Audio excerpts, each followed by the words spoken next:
Welcome to my world. Come on in and make yourselves at home. Welcome to my life. I know everything's gonna be all right. Welcome to my world. Oh, won't you come on in? Welcome to my life. It's known as the Tiger's Den. Greetings to all of my subscribers. I want to thank you for being with me for as long as you have, and the new subscribers that's coming on in. We want to say greetings and thank you for your time. This is from Toothless and the moderators. Welcome to the Tiger's Den. Greetings and welcome to the Tiger's Den. This is the voice of Cheryl, and I am Toothless Tiger. This time, I am in the show. Tonight, we want to talk about the DA, Fani Willis, but we also want to talk about the DA's office. And, I've been really interested in the RICO cases that she has brought about. And so last Sunday, I showed you how the school teachers were treated and how they came about with the RICO case.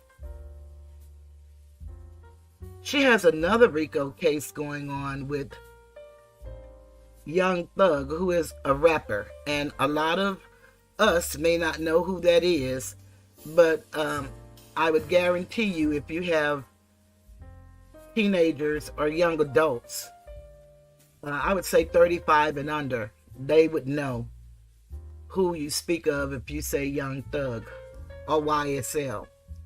And what's so painful to me is I think that more Asiatic Americans should really be keeping an eye on these cases.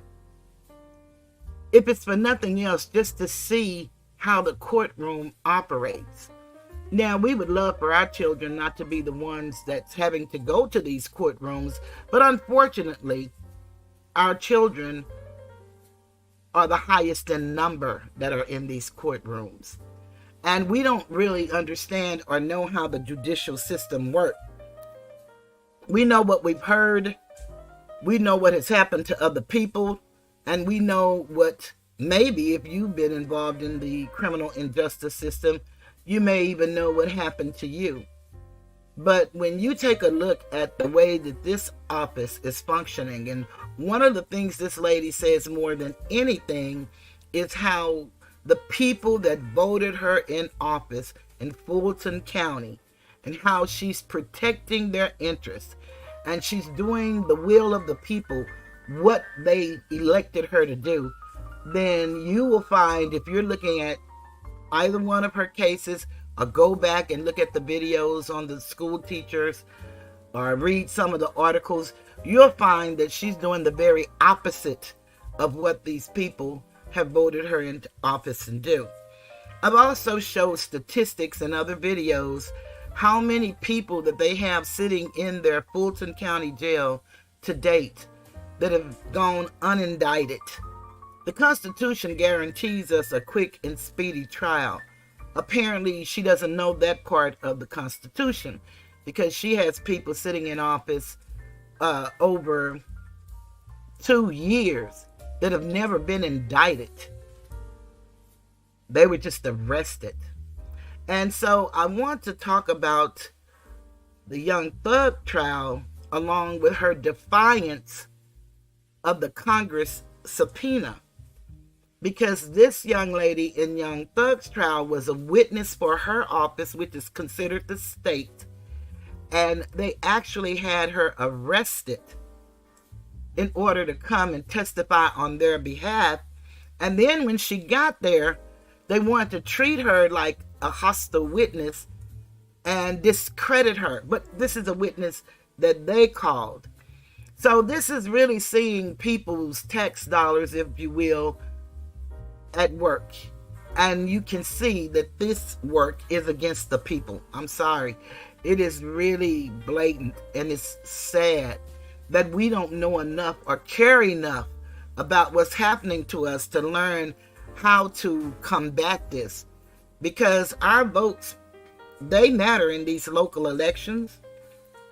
We are the voice that says, okay, I believe you're going to do this, and I believe you're going to do that. But this lady is showing you she's not following any rules but her own. And I still don't know if she's trying to get,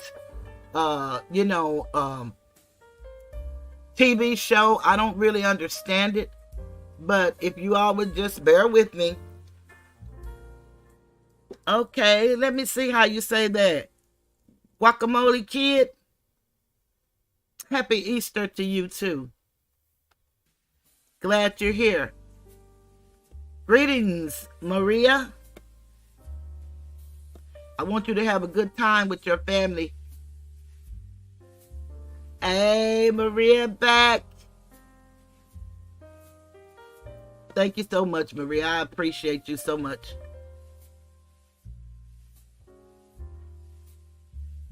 LFR family just hit 1 million subscribers. That was fun to watch. He was so happy. Who is LFR? I can't even get to 2,000. But hey, I'm happy for him. Congratulations.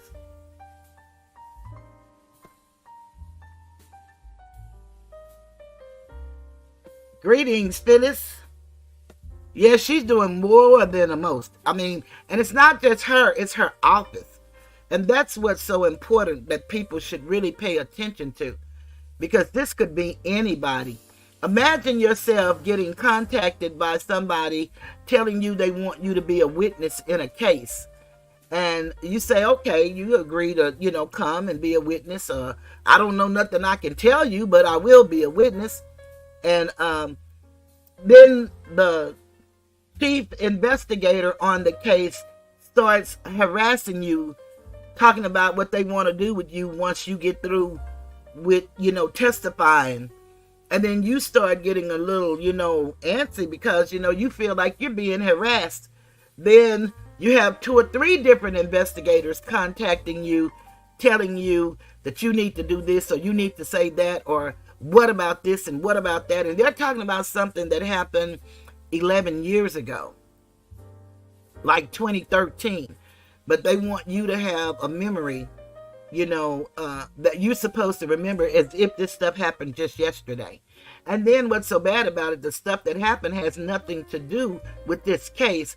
It's supposedly something that happened to you involving some members of this case. But not that you are accused of doing anything wrong. And then they get you on the witness stand and bring out all of your past in front of the jury and betray the trust that you had with them when they were trying to get you to come and be a witness. Not only that, because they said you're being defiant, they actually issue a warrant and have you arrested. Hey, Tasha. Hey, Charlene, I didn't see you come in.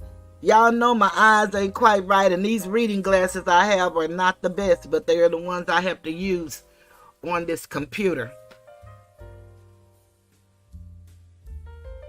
Thank you so much, Guacamole Kid. I hope I'm saying your name right. Happy Easter to everybody. But y'all, I was just going over what we're going to be going over is going to be the Young Thug case as well as the Donald Trump DA defiance to Congress. And so we're going to explain a little bit, well, I am, about what's going on and how that works. But I really believe everybody should be watching these trials just to see how the courtroom functions. I look at a lot of court TV and stuff like that, and Phyllis really love court TV, like everyday live active court TVs. I normally look at stuff like ID, things that happen to people and stuff like that. But looking at these cases and hearing this lady, and she's running for office, telling these people that she's giving them what they want, is so very disheartening. And then she keeps saying she's the face of the Asiatic woman, Asiatic known as black people, where number one, black is dead in the eyes of the law civilly. You still have your life, but you really have no rights. Then they tell us that everything is about race and discrimination. There's only one race, and that's the human race. It's hegemony and one group dominating over another. But I got to give each one of you all in the group something to dislike the other one for. So I'll give you what I give you, and then you will feed off of that. So that's where this race dynamic come in. And so because people buy off into that, people may really do dislike you because of your skin tone or your eye color or your hair color or the size of your nose or your lips or your hips. They may start doing that, but it's because they've been influenced and it's been put in their heads. So that happens. We see it happen to children. We see it happen to us as adults. We are easily influenced. That's the human condition.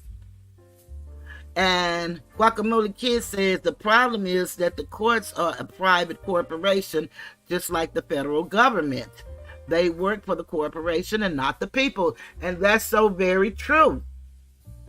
And I often try to get my people to understand the difference between public and private.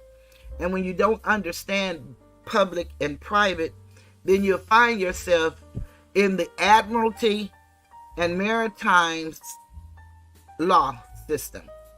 Because actually the law of the land is the common law.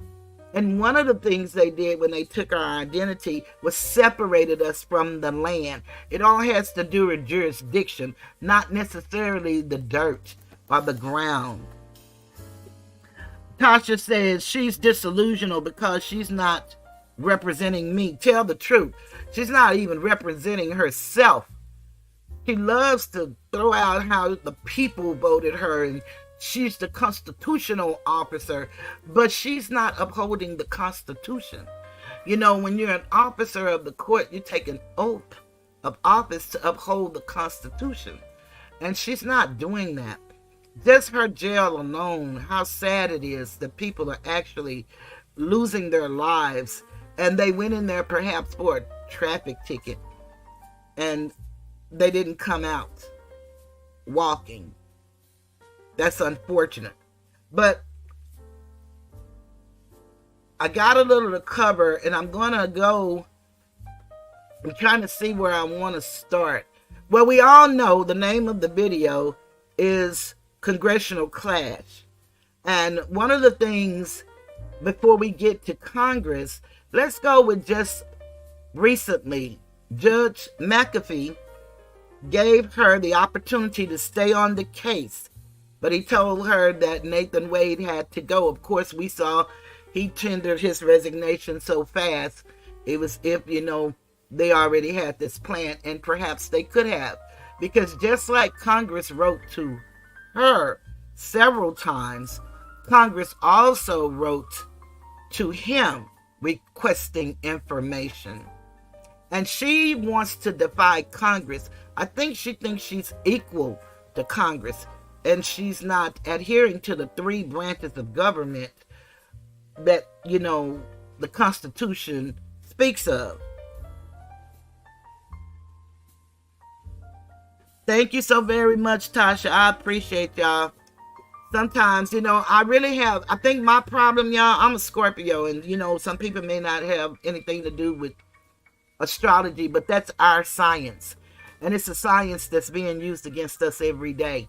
And I'm not talking about just reading the little zodiac. I'm talking about the moon and the sun and the planets and how they align. And it's really true of all of us. So we are all a mixture of everything. But when you are a particular way, it's normally a reason behind it. And then, of course, you have the family dynamic, and then you have your own personality. And it's all rolled into who you become as a human being. But one thing about me, I'm very dramatical, and then I'm very analytical to some degree, and discombobulated in another. So that makes it very complex for myself, let alone anybody that has to deal with me. And I overthink and overdo. I am the most, I call me the most perfectionist, unorganized individual there is. Hey, Wilma, good to see you.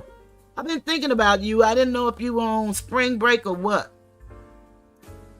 But I need to holler at you, girl. How's everything going? So when you look at being organized but disorganized, and Guacamole said the day that Christ ascended to heaven was on April 8th. The sky went totally dark from 3 hours before he died. And April 8th is my niece's birthday. It's ironic that on April 8th, there is going to be a total eclipse. Isn't it though? Maybe that's the reason. See, one thing I like about, the different people that come into the chat, y'all, I don't know a whole lot. The little I know is what I just spent the last 12 years learning. And it is so much that we don't know as a people. So it's so much more to know. And I love to know people that know. And then what you do is, if you have a question about something somebody shared with you, then you take what they say and just go research it. You don't have to put it out. You don't have to say it's right. You don't have to say it's wrong. Go research it for yourself. Because the way that you can be effective in this country, in this world, in this life, whatever you have to know it. You can't go talking about what somebody else said. You got to know it for yourself. That's what's so important with researching, having a library, or using your phone, however you obtain information. Books, boy, you can't go wrong with the book. Doesn't mean ain't nothing written in a book that's wrong. No, that doesn't mean that. I'm talking about you can't go wrong when you put in the work for yourself. Because it'll get you so interested, then you'll start either proving or disproving. And perhaps you're not doing it for that purpose. But that's what knowledge is all about, is knowing. Not just guessing, not just hoping, not just believing, not just thinking. It's knowing. And it's a difference in knowing something and not knowing.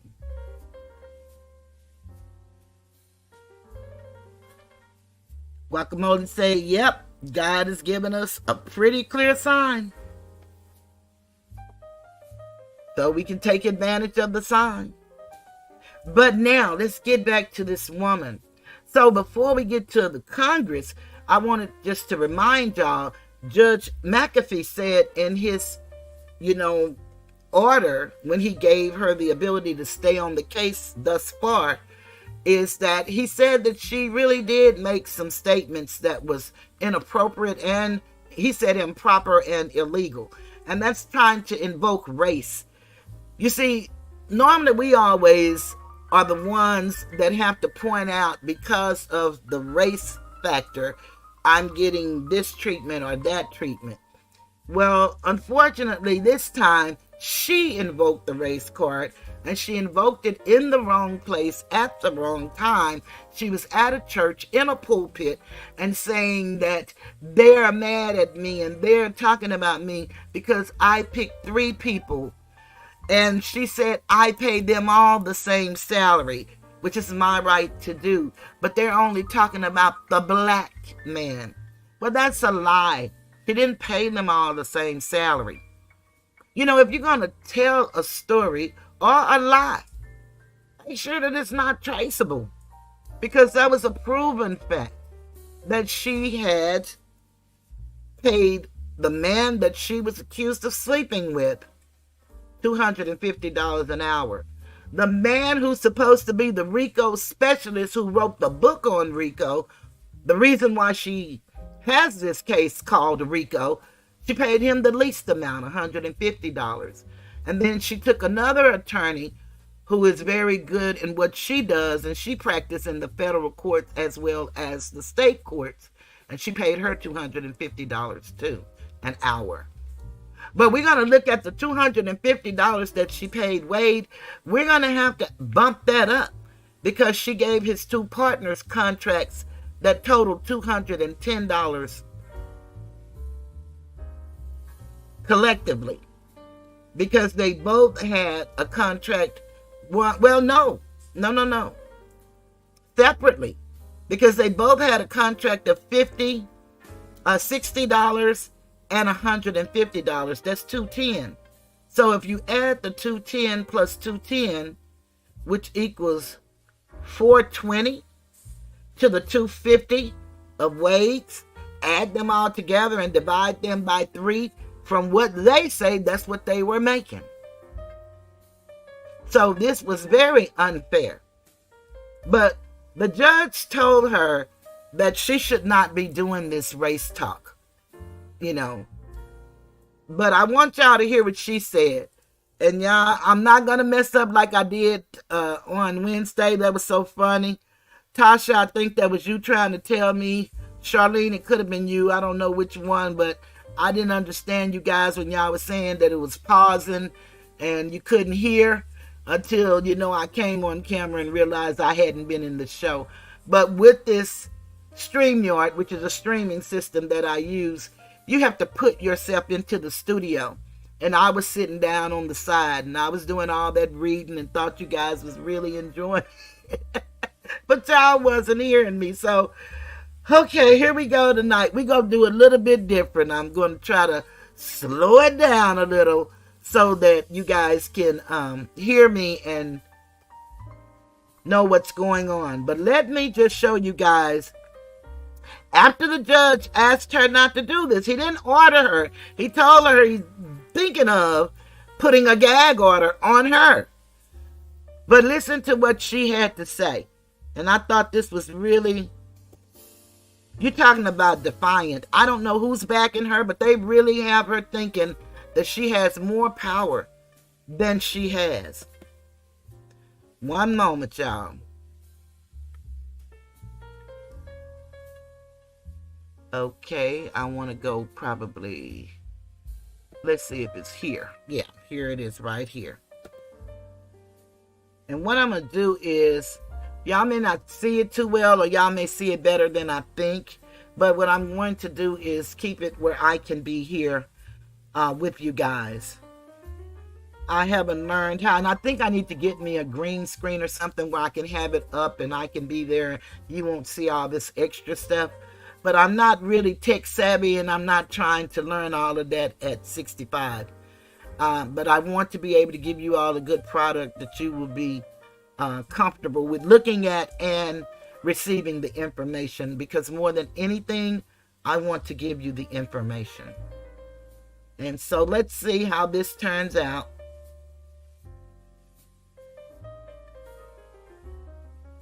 Out here always having to prove yourself 2 and 3 times.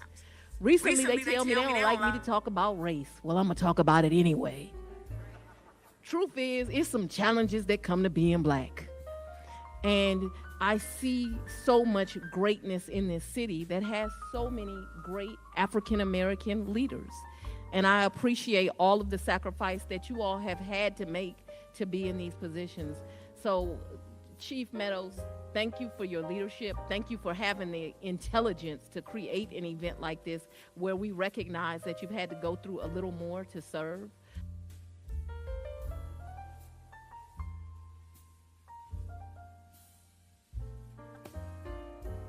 Okay, did y'all hear her? She said they told her not to talk about race. It's no they. The judge said it in his order. And she said she's going to talk about it anyway. Then she go on to call us African American.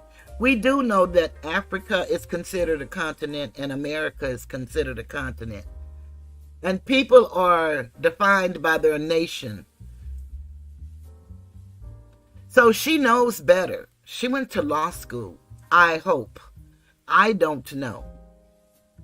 The manner in which this young lady carry herself and speak, it's very hard to believe that she actually went through school following the discipline that comes with it. It's very hard to believe that. Perhaps she did. I don't know. Tasha said, Guacamole Kid, interesting and good to know.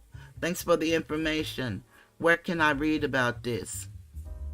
And Guacamole Kid said, I'm going to look for it and see if I can find it a link for you. And if you can, Guacamole, feel free to put it in your chat response. And she said, Guacamole Kid, appreciate if you can get one. We need to have a show on that topic of the ascension. Y'all sure do.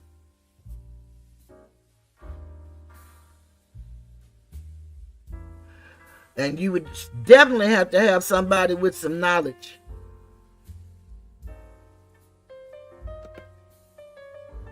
I'm talking for real. Now, and Guacamole, my email is down here. You can email me.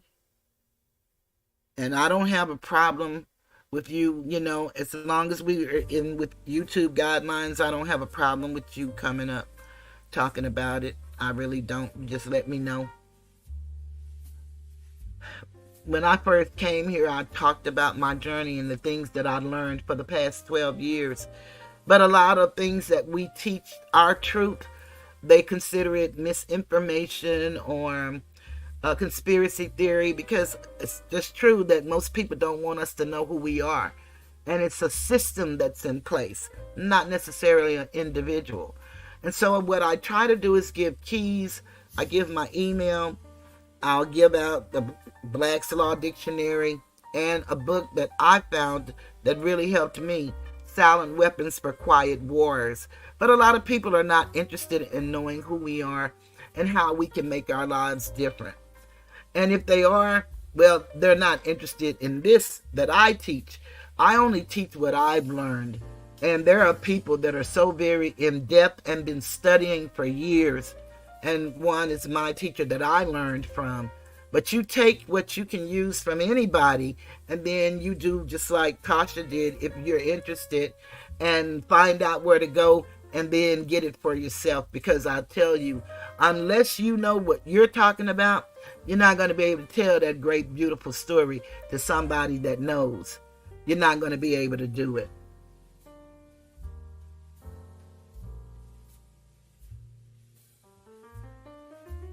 He said that link is a woman talking about it. She found a book from 1852 that talked about it. Tasha said, Fani speaks like she's a trap queen. Yes, she does. And she used to date, they said, one of the guys that was affiliated with the YSL. And so that's a part of her issue.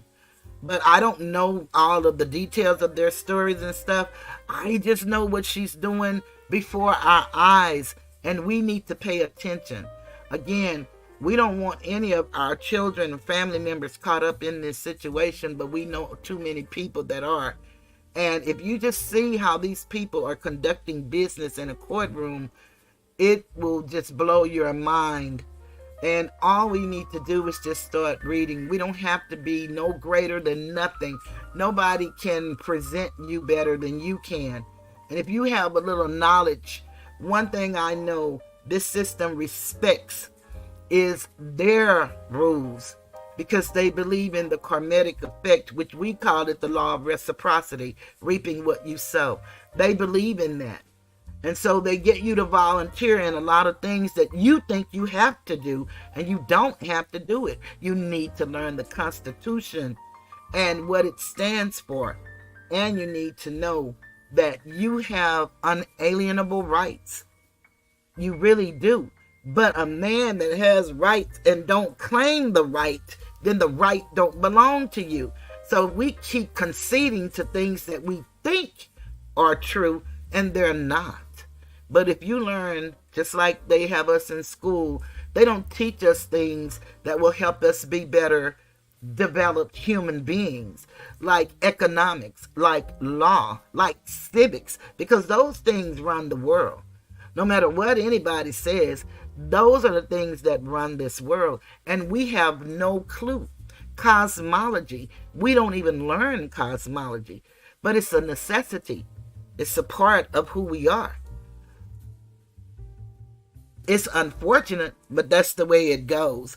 Hi, Marquin. That's true. Our people don't read. They will not read. Hey, M. Jones. It's good to see all of y'all.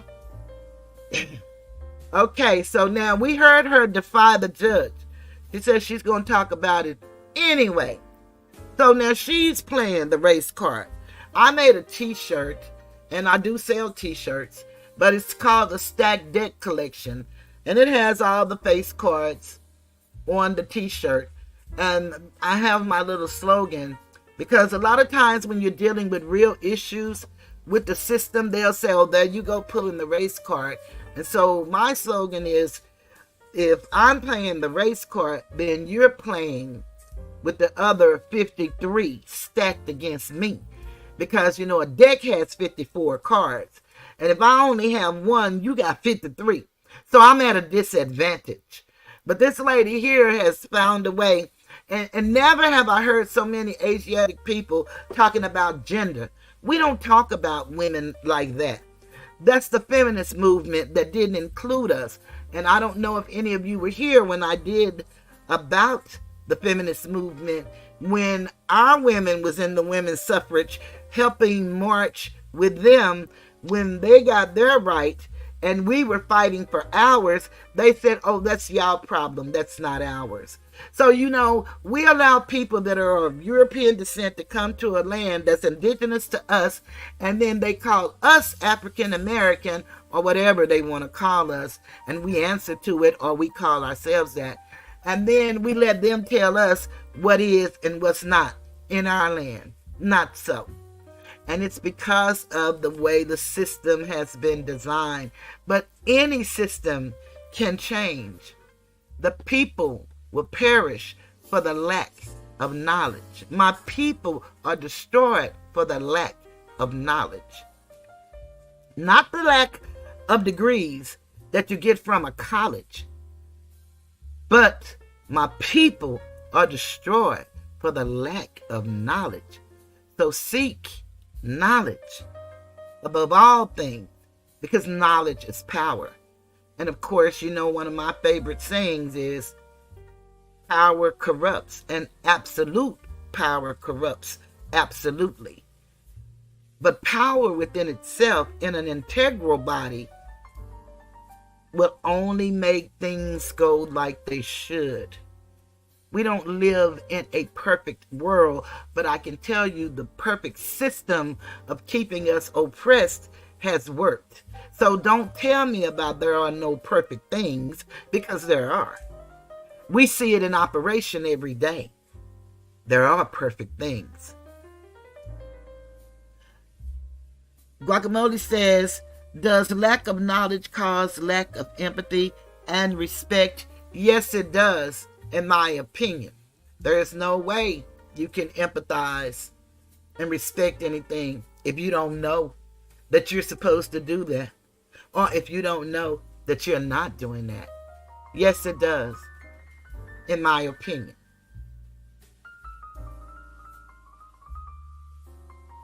Okay, so now we heard that, right? And let me find my paper that I had put together for tonight. Which one do I want to start with? Okay, what I'm going to do is, because last Wednesday I was doing all of this great reading, but I wasn't in the show and you guys didn't know what was going on. Phyllis said she thought I just had a silent reading moment. But I want to do this again with me reading it so that you guys can understand what I'm going to show y'all in a very few minutes. And to hear her language is what gets me. Her language is very important. What we have to know, words are very important. And in law, you don't get to say, I mean. If you say something, that's what you mean in law. You don't get no do-overs. So you got to really know what you're saying when you say it. And you need to know the legal definition of what you're saying, because they have their own language that they put together. They call it legalese. But it could be the same word that you use every day, like a person. You could be talking about me when you say person, but in law, you could be talking about a corporation when you say person. You could be talking about association, an organization. So words are very important. And everyday words that you use, it's always good to have an older dictionary and go back to those dictionaries and look up words that you use every single day. Even day. Single. Every. The word understand is a good example, Guacamole Kid said, because understand meaning you're standing under somebody's authority. And that goes with the way the courtroom is made. You're standing under. You know how the judge sits up high and you stand down? And they tell us we're on a level playing field, but we're not on a level playing field. Because a level playing field would be like a basketball court. That's leveled. A tennis court. Remember, they call this court. But when you go in that court, it's more like a ship. And there are levels to it. And you're going to always stand under. That's understanding. You're going to always stand under the authority that's there. Court, if you look that up, you'll find that it's a bank. A bank. B-A-N-K. Bank. Bank. The Rivers Bank. Wordplay. And that's why they said American language is so very hard to learn English, because of the play on words, morphology, and phonology. Marquez says the government saying that black people were becoming stronger in America in the late 60s. Richard Nixon brought drugs into the inner city and took black men out of the home by using welfare as a weapon. And that too is true. You know, I did a few videos on that not too long ago. But we were basically just talking about how Moynihan is the one who weaponized the welfare system. And they've done it even a worse job today. He also weaponized the adoption system. And I don't know if you know it or not, but just, a few months ago, you couldn't talk about sex trafficking and child trafficking here in America. And actually, they say that's the venue for it. Now, that's all we're talking about, and how hard we are on it and how we want to stop it. And especially started a little bit with R. Kelly, but now it's going to a whole new height with Diddy, because now everybody can talk about it and acknowledge. And that's the thing that gets me, how all of these studies that I've been reading from to educate the people, and I'm trying to give you erudition and not just animal husbandry for animals. We got to learn like the other humans learn. We got to learn the things that help us function in today's time. Not just something to say, oh, I can speak, or I can read, or I can recite. We don't want to just do that. We got to have some depth to whatever it is that we're saying, reading, or reciting. And it has to be something that's going to help propel someone to go forward and not backward. So I agree so much with you, Marquin. So here we go, y'all. I'm going to go because I want to get into this woman. And I know I started a little later, but I appreciate y'all for being here with me. Be sure to hit the like button. If you forgot to hit the like button, hit it for me. I would appreciate it. What the like does is it helps YouTube to know that I may not have a big audience, but the audience that I have engage and they enjoy it and are learning. And so that will help them push it out. to others. Not only did they not create it, they didn't even have nothing to do with it, in my opinion. Especially not R. Kelly, but that's just my opinion. No, the venue, the United States Corporation. See, first you got to know what the United States is. And if you don't know what the United States is, then everything you know is actually confusing. There is a man named Neely Fuller, and he used to be with Dr. Francis Chris Wilson. And he said anytime anybody control these 9 areas of your life, your economics, your education, your entertainment, your labor, your law, your politics, your religion, your sex, and your war, then you're under white supremacy. And anything that you think you know will only confuse you. And then one of my teachers, Taj Tariq Bey, teaches that if you don't study history and law together, then your concept will be wrong on whatever you think you know. You gotta study history and law together. Law. The law dictionary is very important because it takes you closer to the origin of words. The origin of words, I learned through these past 12 years, is etymology. And so you can learn when a people first started using a term, and that's where it dates in time. So a lot of things that we think are things that are ancient, they're not. They have a timeline. And then there was one gentleman I watched, and I don't know who he is, but he had a beautiful video telling you anything you do, you got to have a timeline. And that's the same way when you go to seek help for any reason. Everybody wants to know, when did it start? When did it start?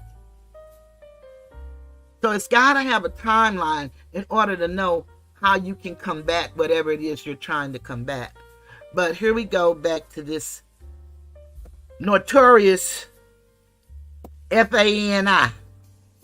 She's better than Biggie Smalls. The court system is ancient Babylonian technology carried over to the Phoenicians, where we get the word phony from. And we are part of those people that they call the Phoenicians, the Berbers, the Bantu. We are part of all of those people. They were sea merchants. Law of the sea. That's where you get your maritime from. So very true. English royalty. And most of the English royalty look like us. Of course, there was a Reconstruction period and the Great Book Burning period.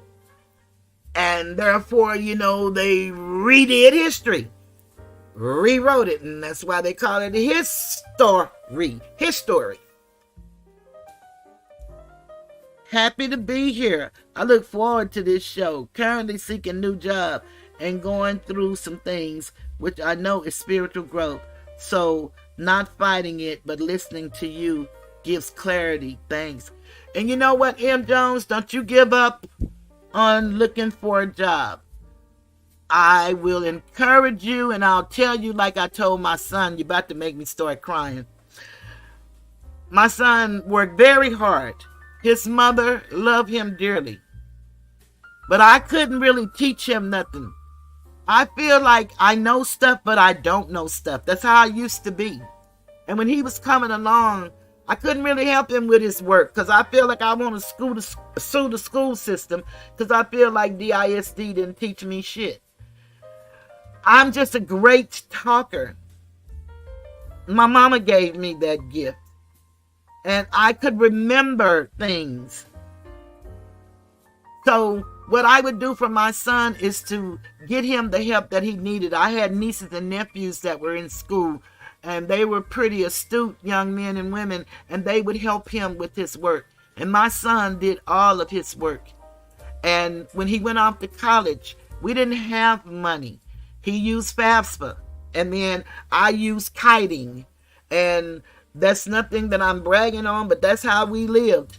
I knew where we got a store called Tom Thumb was in the city of Dallas, Fort Worth, Arlington, Garland, Mesquite. All of those are suburbs. So that I knew how to make sure that I had enough money to help my baby off at college and to pay our bills here at home. And that's what we had to do. And he went to school and he got his degree. And then he went on to get his master's. And he's had jobs, and he had good jobs. And he worked very hard. But in the business he's in, he's the only ink spot sometimes in his positions. And sometimes he does very well. His first sale was a big one, $1.4 million. And he did it himself. And they just couldn't believe that this ink spot could go to BP and close a deal that big by himself. But he did it. And so what companies will do when it's time for him to get his commission, they rework the numbers, and now we got to let you go. And for the past 8 months, he had been looking and looking. And I would tell my son, M. Jones, don't you worry. Feel whatever you feel. Do whatever you need to do, long as you're not hurting yourself and nobody else. But when you don't have strength, just know your mama is here. She got strength for you. So just know that I believe for you that it's going to happen, because he did get a job flying all over the country like he does, doing what he loves to do. And I tell him, don't compromise. That's what you like, then that's what you do. Now, the difference between me and my son, he knows how to save his money. His mother don't. She gives all hers away. And that's a part of my makeup and probably a part of my sickness when I was very codependent. But I am just a giving person, and I try to encourage and uplift individuals. It doesn't always work, and it's okay. I can live with that, because I can live with me. I know me very well, and I don't have a problem with me today. But all I want you to do is be encouraged and know that it's okay. You just keep doing what you know to do, and that is to keep applying. I don't know what type of work you do or whatever. Look for the government if you're looking for work. There are jobs there. A lot of people say that they ain't no good, and I'm sure they're not.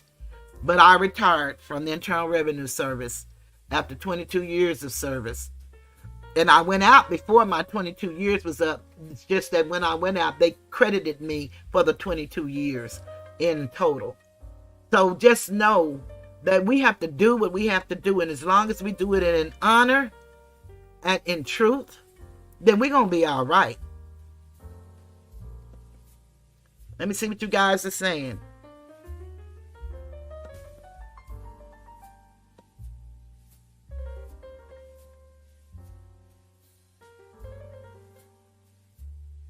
Okay. So at the time, that is true.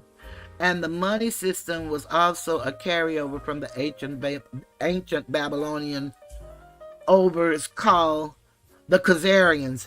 Yeah, and that money system is the fiat system. It's not really a system of money at all, because the Constitution says money is gold and silver. And we haven't known gold and silver. We've known the fiat system, which is an accounting system. It's a numbers game. Marquin. Okay, they sure didn't. But these guys get themselves caught up in the matrix rather than seek help to heal. And let me tell you, M. Jones, what the matrix is. The matrix is just the womb of a woman.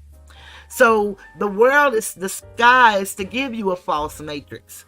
They want to replace mother, remember? That's already been done before. Yeah, so they want to give you a false sense of security, because when you were there for 9 months in the womb, you were safe and secure inside your mother until she gave birth to you. That's why we all share the same birthmark, which is the belly button, because we all were connected by the umbilical cord, which gives us nativity. Nativity give us nations, families of individuals, and we lost our nationality when we fell in 1492.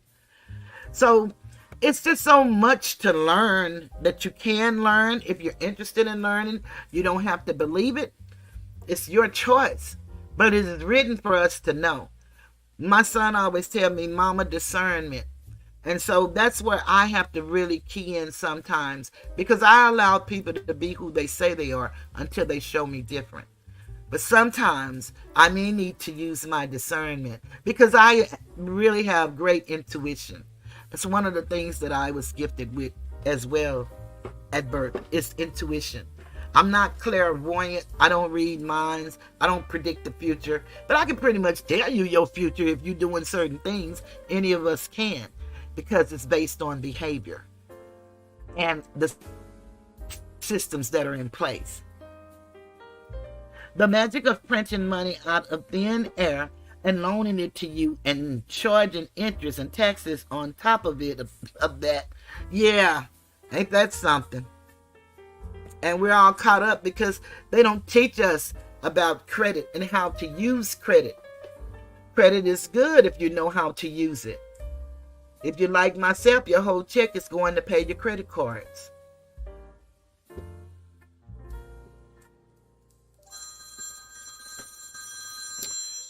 Okay, one moment. Let me take this call. I'll be right back, y'all.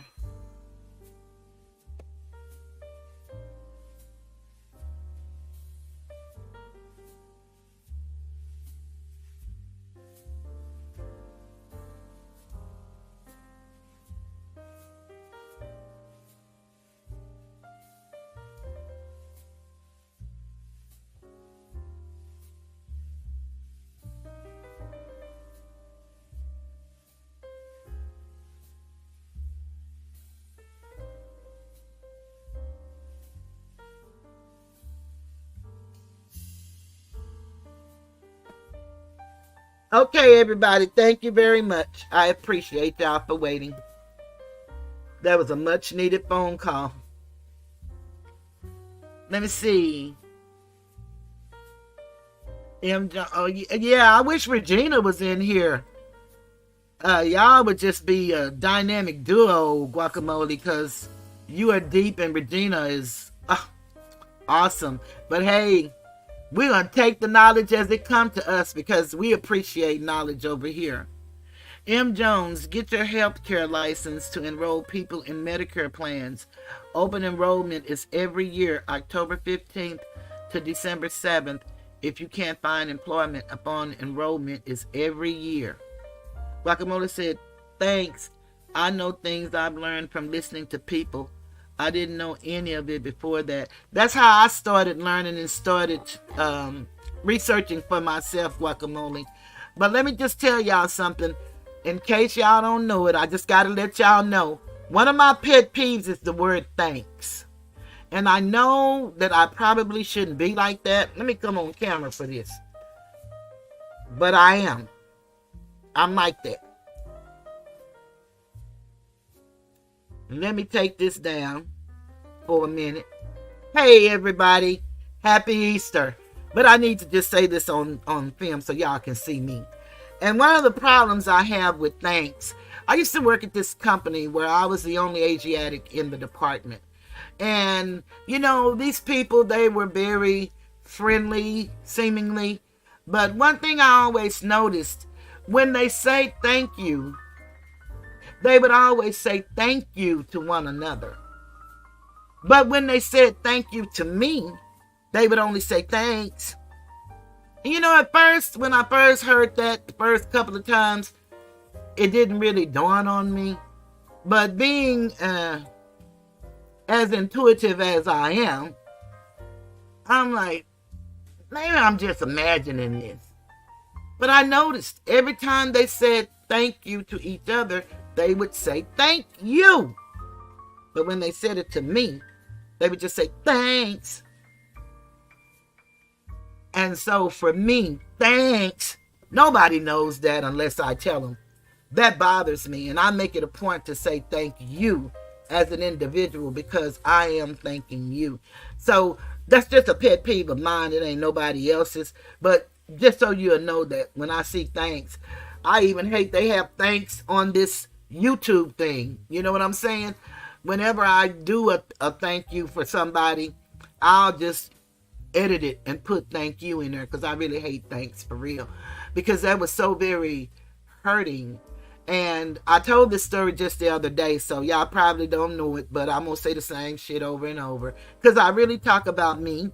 That's what I really came on here for, to share me, my journey, my life, my wisdom. And to help anybody that I can help in whatever way that I can help with my knowledge and my wisdom. I don't have money, but you know what I do have, I share willingly. I donate to a lot of people. Nobody hardly donates to me, but I do get donations. But this is something I would do if nobody ever donated to me. But I have some faithful people that have been with me since day one, and they do donate as they can. And I appreciate it because this is a business.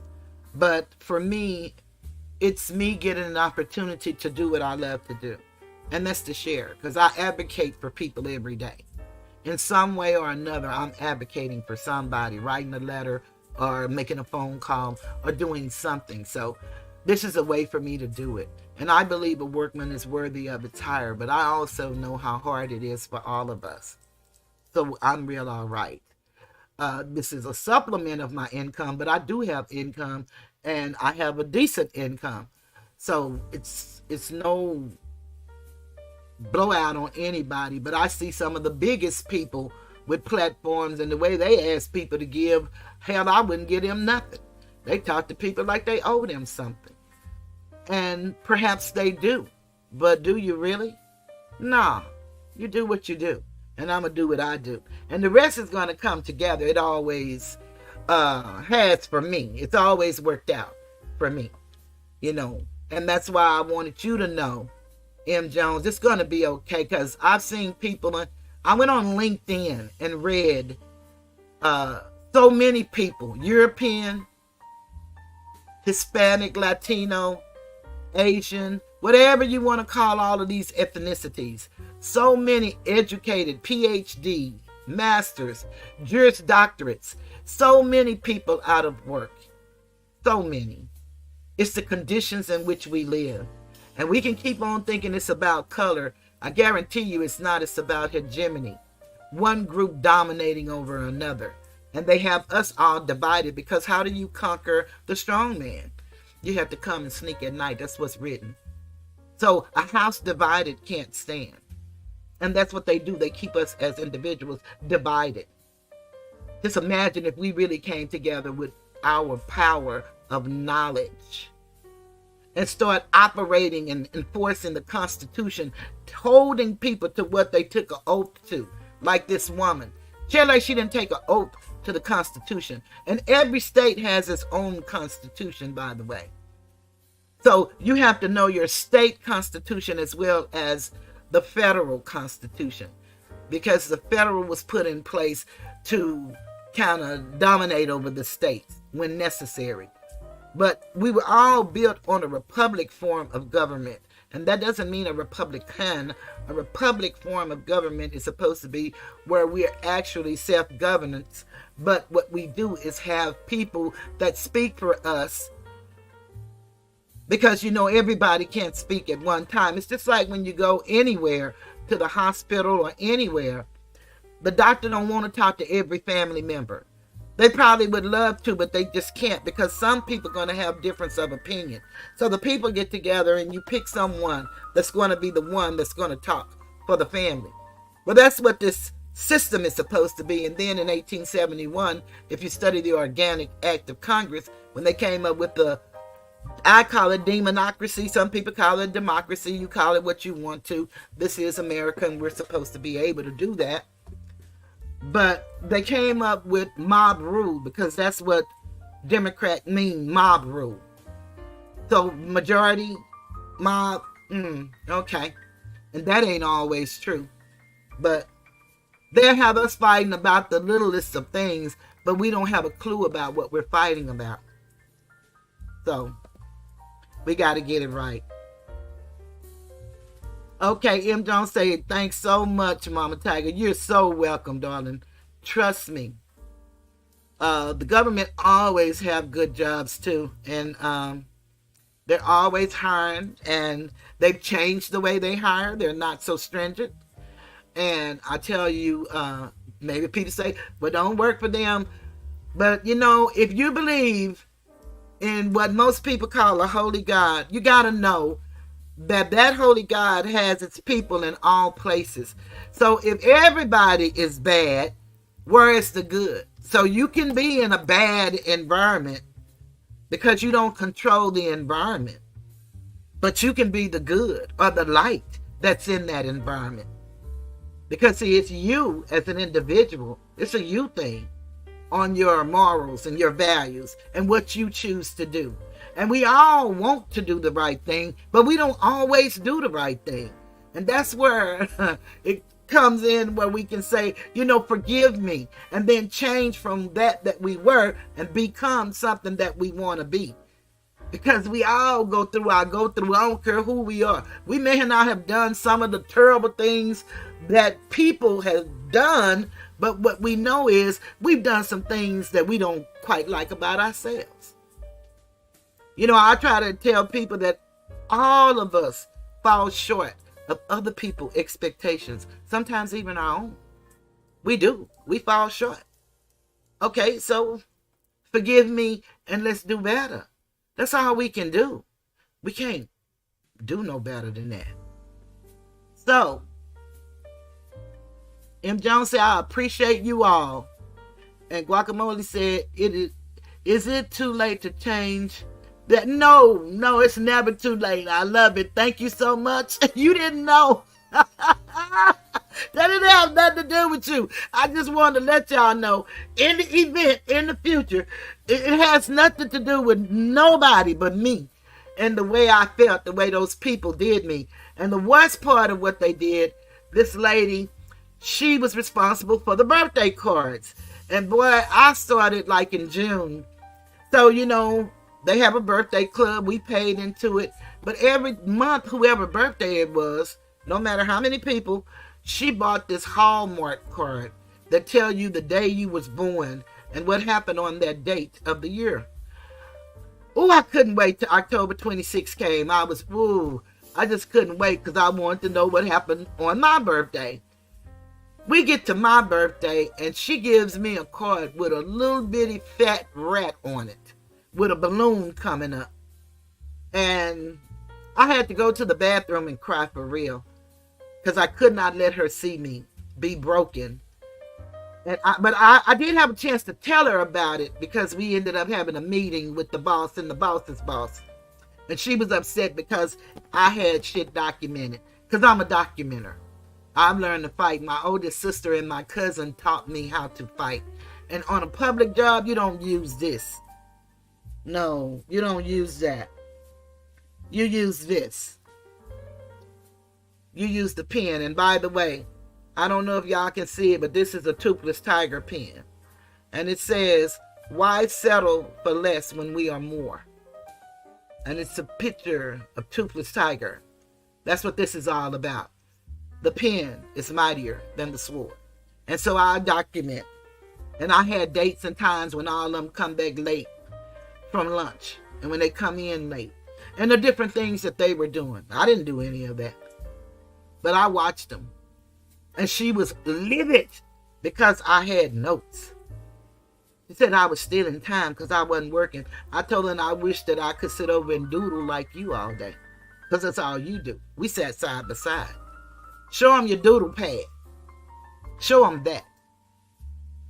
She could not believe that I had the audacity, not audacity, but the audacity to call her to a meeting. Ma'am, I'm just as adult as you are. And trust me, I was a young adult at that time. I've been fighting on a public job all my life. And everybody that I fought were not European. Some of them look just like me. And they're the worst ones. For real though. They're the worst ones. But that's another subject for another day. I just wanted y'all to understand about thanks. You so welcome, everybody.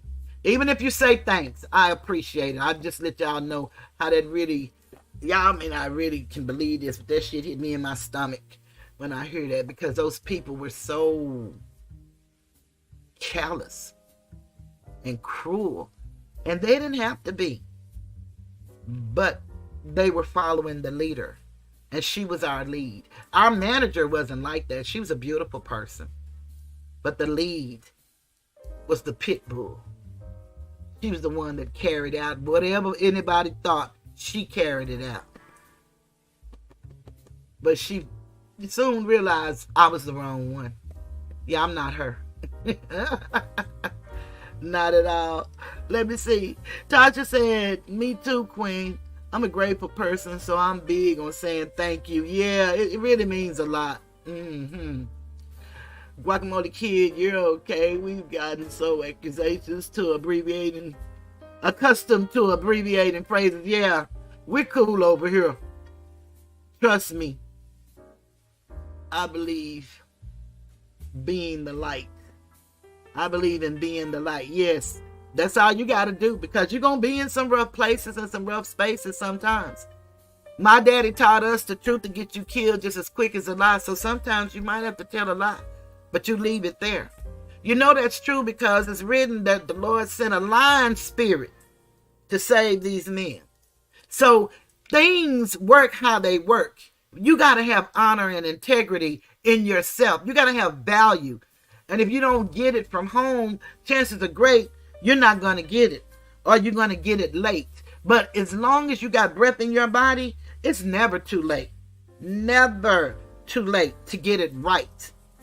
And get it right mainly mean right with you. Because if you're right with yourself and honest with yourself, I will guarantee you that everything you do is going to be okay. And if people don't like your honesty or your integrity, then shit, you don't need them people. You really don't. But if you're true to yourself, you'll be true to everybody. And that's just the truth of the matter. Now I'm going to go back off camera because I'm going to get to reading this stuff. All right, guys.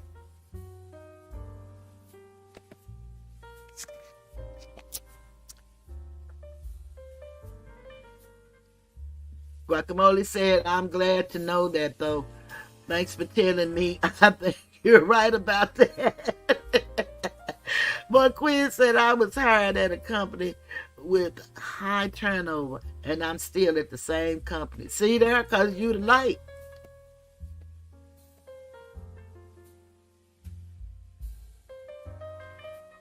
Yep, the pen is a deadly weapon. I totally agree. That's why you got to be careful what you say and how you say it.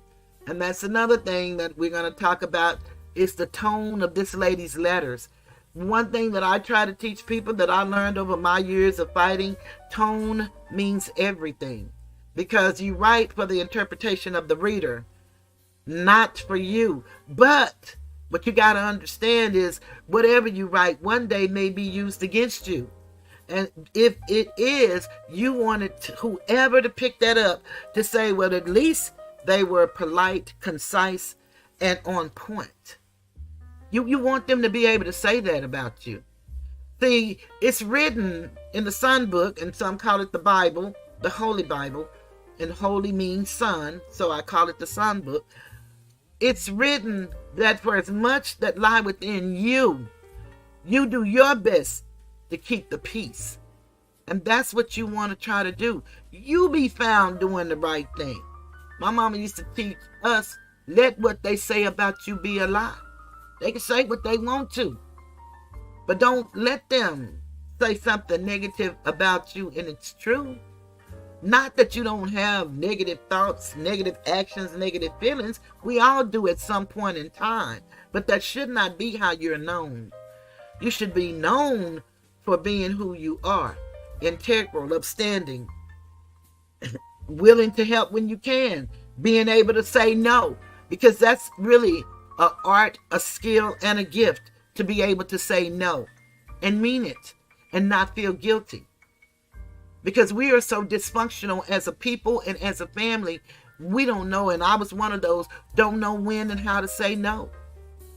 Be able to make a decision, and once you make the decision, stand on what you say. You know, we teach children these things, and then you get on YouTube and you see people acting totally like stupid children. Ganging up on people, doxing them, showing all their personal business, talking about their children, their dead parents. It happened to me. If it happened to me, it can happen to anybody. Because I would have never dreamt that it had happened to me. Because I don't talk about stuff like these people. I didn't get on here roasting people. I came on here sharing my knowledge, wisdom, skills, abilities. And then I had a little young guy who was full of nothing and still is. Called me all kind of derogatory names. And had a whole sector of people go with him. The day before, I was like their aunt, their mother, their grandmother. The next day, I was the messiest woman ever to come on YouTube. I was this big, fat, bald-headed, no teeth, bitch, WHORE, and anything else you could call me. That's what all these young people between the ages of 30 and 50, 55, I'll say, maybe even 58, because some of them were that age. Called me all kind of names. I didn't even know these people. So it happens. But only the strong will survive. And trust me, I didn't get on here for them, so they can't make me go nowhere. I came on here for me, and whosoever will, let them come. And you guys are here, and I appreciate it. So I'm going to give you me. And this is me. My mind goes and travels so fast, and then sometimes it slows down. I'm all over the place, but I try to teach you something, and hopefully you'll get something out of something that I have to say. But what I want to talk about was this prosecutor who says she cares so much about the people of Georgia. And everything she does, it's for the people that voted her in office. And I beg to differ with her. I believe that she's being less than honest. And here's why. Georgia prosecutor Fani Willis cares more about optics than democracy. And that's by Amos Burchard. Known for prosecuting Donald Trump on election subversion charges, Atlanta DA Fani Willis is using another high-profile RICO case involving rapper Young Thug to boost her image. But critics say her popularity is obscuring the wrongful nature of the case. And boy, is that true. May 9th, 2022, Martinez Arnold, better known as the rapper Lil Durk, flew to Atlanta from Los Angeles. After landing at Hartsfield-Jackson Airport, he went to the home of his longtime collaborator. I don't know why I had a problem with that word. I guess Miss Me need glasses, but I got a worm. Jeffrey Williams, better known as superstar Young Thug. Arnold and Williams grew up minutes from each other in the southeast Atlanta. The two have been together since the outset of Williams' illustrious career. Arnold has said he sees Williams less as a friend and more as a brother. While Williams is an extravagant, singularly strange musician, Arnold has always been a more workaday presence. One enduring lyric, "I'm always on the road, just like a Uber man." He's a lovable sidekick. On that May afternoon, police raided Williams' home and arrested Arnold and Williams alongside 26 others. They were indicted by Fani Willis, the Fulton County District Attorney, who alleged that YSL, a rap group and record label created by Williams, was in fact a criminal organization. The indictment stated that Arnold's participation in YSL amounted to a violation of the Racketeer, Influenced, and Corrupt Organizations Act, or RICO. The penalty for violating RICO in Georgia is a prison sentence between 5 and 20 years. Willis has become a nationally recognized name thanks both to the YSL case and a concurrent RICO case. The prosecution of former President Donald Trump on election subversion charges. The The Washington Post proclaimed Willis' actions in the latter case could save democracy. But defense attorneys working the YSL case say that as Willis is embraced by the national media for her pursuit of Trump, the local people caught in the legal system, people like Arnold, are left harmed. And that's so very true. The national media's fixation on the Trump case has further lionized the role of the American prosecutor and boosted the archetype of the prosecutor politician, a mainstay of both major political parties. That lineage includes everyone from former New York City Mayor Rudy Giuliani to former New Jersey Governor Chris Christie, Republican, former Attorney General Jeff Sessions, U.S. Special Envoy for Climate John Kerry, Senator Amy Klobuchar, Democrat, Minnesota, and Vice President Kamala Harris. All of them built their political careers in part off their work as prosecutors. And I didn't know that till I read this the other day. Jed Sugarman, a law professor at Boston University, coined the phrase the prosecutor politician in 2017. According to his research, the position of prosecutor has increasingly become a stepping stone for higher office with dramatic consequences in American criminal law and mass incarceration. As the underlined, about 95% of criminal cases are resolved by plea bargain in America, with only the thinnest of judicial supervision. The public official that has the most discretionary power over any individual's life undoubtedly is the prosecutor. To the lever, Sugarman added, every time I see a prosecutor, I have this question: how much are their decisions shaped by their ambitions? Boy, that's deep. And that's really true. I've been trying to start telling y'all about plea bargains and the Sixth Amendment for a minute, but I needed all of this because that was the way I was going, and this is going to help that be more interesting. Willis first came to prominence in 2014. Then an assistant district attorney in Fulton County, Willis acted as lead prosecutor in a RICO case against a group of Atlanta public school teachers and administrators who allegedly conspired to cheat on standardized tests.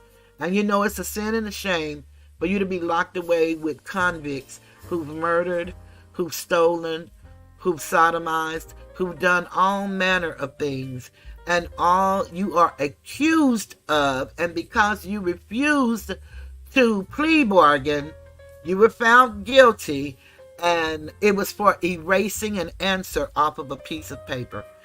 That's downright disgusting, but the people actually voted her as the DA. And I guess when you don't know the story and you're sold one side of a story, as things often go, then you're misled. You got to start researching and looking at the history of the people that you're talking about before you can make an informed decision to be for or against anybody. That's anybody. One of the defendants in the case, Shani Robinson, has described Willis as the ringleader of a lengthy theatrical production filled with absurdities that the media ate up. Robinson also called the case a witch hunt in which some of her fellow teachers were pressured to offer false accusations. The Fulton County District Attorney's Office did not respond to the leaver's request for comment. And I believe that 100% true because I just started looking at the Young Thug case, and just the little things I'm going to show y'all tonight will let you see just how this is so crazy and animated. 6 years after the case, in the summer of 2020, Willis was elected district attorney. Via her current crop of RICO investigations, she has far eclipsed the attention she garnered with her teachers' indictment. Charging a large number of defendants is a common practice in RICO prosecutions. Even though a prosecutor will often have one central figure they're targeting. In the YSL case, it's Williams. In the election tampering case, it's Trump. The strategy is simple. Pressure defendants into agreeing to deals in exchange for information that is damaging to the central figure. Trump's charges in Fulton County stem from his attempts to overturn the 2020 presidential election results in the state of Georgia. So far, 4 of Trump's co-defendants have pleaded guilty. Further boosting Willis' case against the former president. Coincidentally, the list of co-defendants includes one famous former prosecutor turned politician, Giuliani.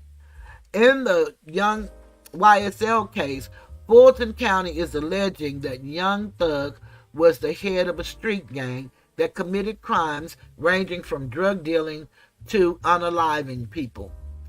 Both cases focus on crimes that are evidently extremely serious, both also reminders of the wide leeway that RICO grants prosecutors to charge and pressure people into plea deals. As journalist Piper French recently recounted for The Drift, RICO has long since muted away from its original usage as a mafia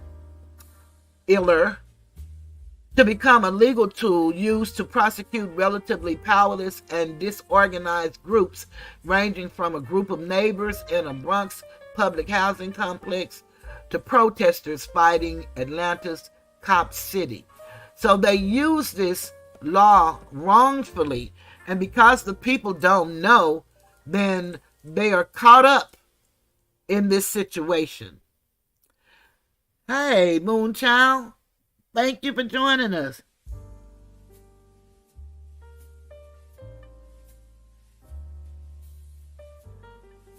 Okay.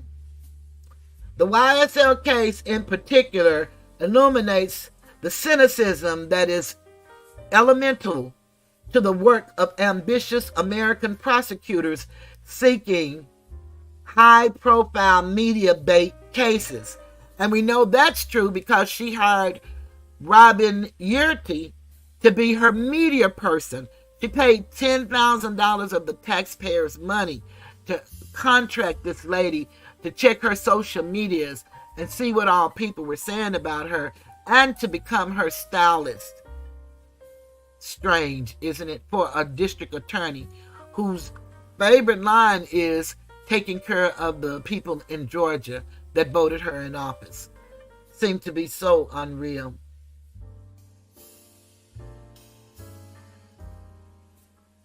When indicting someone in order to extract testimony, prosecutors accept that they may cause collateral damage. So that's like putting this young lady in jail as a witness in the YSL case, talking about she wasn't going to show up. So they had to arrest her to ensure that they made sure she show up in court. That's the kind of stuff they don't mind doing, and she has children. But who cares about you being separated from your children? We just want you to come and lie in this case. For Arnold, that included both jail time and crippling reputational injury. And according to his lawyer, the initial plea bargain offer from Willis offers roughly amounted to this. In exchange for your freedom, we need you to incriminate your lifelong friend. A waiting game. In a video called from her Georgia home, where children's photos dot pristinely bright white walls, defense attorney Ashley Merchant explains her client Orner's torturous path out of the YSL case. Despite pressure from Willis' office, Arnold refused to accept a deal in which he provided information on anyone but himself. He was facing so much time in jail and he wasn't getting out on bond, Merchant says. According to her, the question Arnold faced was, are you willing to say what Fulton County wants you to say in order to get out? He wasn't. He fought back. He was strong in his convictions. When alleging that a defendant has violated RICO laws, prosecutors list predicate or underlying offenses. Legally, They are referred to as overt acts in furtherance of the criminal conspiracy.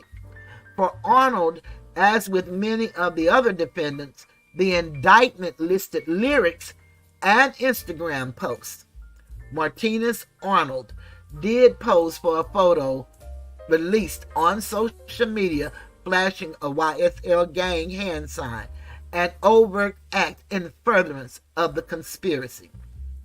The indictment also listed several incidents of gun possession and gun violence from about a decade ago, and for which Arnold had already pled guilty and been sentenced to probation. So they're doing a lot of double jeopardy in this case, as if the Constitution of the United States does not matter. And I'm sure if you read the Constitution of Georgia, which they have some of the most liberal things written in their Constitution, I know that they don't allow for double jeopardy. It says, imagine you plead guilty, you were sentenced, you served your time, Merchant says. Then Fulton County alleges the acts were done in furtherance of a criminal scheme and is able to revive long since settled charges. How do you defend against something that you've already been convicted on, she asks, that you've already pled guilty to? It's unconstitutional. Merchant filed a motion to dismiss the charges on the basis of double jeopardy, the Fifth Amendment clause that states no person can be convicted twice of the same offense. But the motion was denied. Now, ain't that something? Tell you about the judge. When they first started working together, Merchant and Arnold did not discuss a plea bargain. We spent a lot of time and money preparing for a lengthy trial, Merchant says. Arnold comes from a tight-knit family who suffered with him through the stresses of the case. His mother was present at all of his court appearances, and that really makes a difference. Then, after multiple co-defendants negotiated deals, Merchant reached out to Fulton County, heard they were open to a deal, and began negotiations. The process took about a month, as many of Willis' prosecutors in the district attorney's office took turns attempting to squeeze more information out of Arnold. And that's the way they do. They switch up prosecutors on you. There was a lot of push and shove, Merchant says, and our plea almost didn't happen. At the end, she says, it was very, very close to falling apart. It was necessarily a guilt or innocence thing. It was, how much can you give us?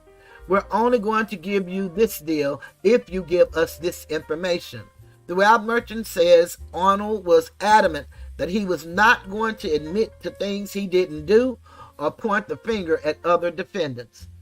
Out of the 28 original defendants in the YSL case, only one was granted bond and released from pretrial detention. Since their arrest in early 2022, many of the defendants have been held at the Fulton County Jail, an institution with a notorious history of abuse and loss of life. This July, after one particularly horrific death, the Department of Justice opened an official investigation into the jail. As once local activists said to Atlanta Civic Circle, while Fani Willis is chasing Trump in Fulton County Jail, people are dying on her watch. And that is really happening. The young man that was eaten alive by the bed bugs. You guys should Google that and read that story and see the video on that. It's really sad. Merchant says that keeping YSL defendants in jail indefinitely is part of Fulton County's strategy. I don't know that Arnold would have taken a plea if he had been out on bond, she says. She also points out that many of the defendants who were denied bond were the same ones given probation.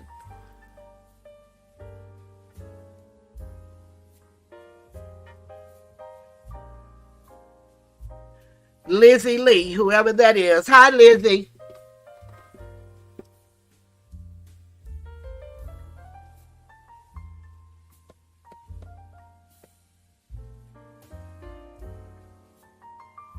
The conditions of probation, not to violate the law, not to intimidate witnesses, they're the same as bond, she says.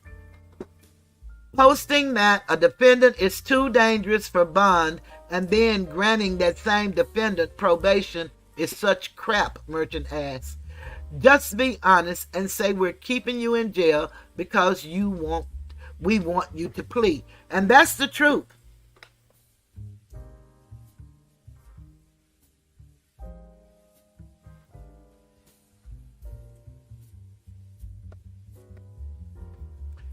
No, Lizzie, she doesn't clean them. She just helped dirty them up. She just keep people in jail while she's trying to become a star for people like, I guess, maybe you're her fan. I don't know. I don't understand what you're saying and why you're saying it. But this is America and you're free to say what you like. So have fun. As long as you're not disrespectful, have fun. Enjoy your Easter night with me. And I appreciate you being here and hope you hit the like button. The YSL case will be extremely expensive. And that's what Fani is doing, taking people money and using it for men. That's what she's doing. Now, it's DA Fani Willis' problem because she put the people there. Just like she got all them people in jail now. Just like they put a witness in jail. But you know what? I'm one that read my chat because I don't have many people. So I respond to stuff. Some people have a problem with that. But this is America and we all can go back and forth. If you don't have a problem here, say what you like. Like I said, as long as you're not disrespectful. If you say something I don't like, I'm going to say something about it. I don't even know Fani. I hate what she stands for. And she doesn't stand for me. I don't even know how you could like her unless you are like her. You got to have some kind of value and honor. There's nothing wrong with trying to be another office or whatever. But you can't be the white people that you talk about. You can't be the system that you say you hate. Fani is a low-life scum of a woman. And anybody that see her any different, I pity you. Yeah, she cleaning up Atlanta. All right, she taking y'all money. And you probably not even in Atlanta. So you probably don't feel it. But let me go back to my story. Because Fani, guess what? You don't stop my opinion. It is what it is. And I'm going to tell it every chance I get. You ain't shit. You ain't, and nothing you stand for. And anybody who work for you. But I do know there are one or two people in that office that are good people. Because I know it's good in every place. So I know it's somebody there that care about people. And I'm grateful to those people. And I know what they have to put up with. I've lived 65 years and I've seen some things. And the worst enemy you could have is a woman that looked like you and call herself black in the face of the black people. Because she's no face of mine. Okay. I'm going to start this one over again.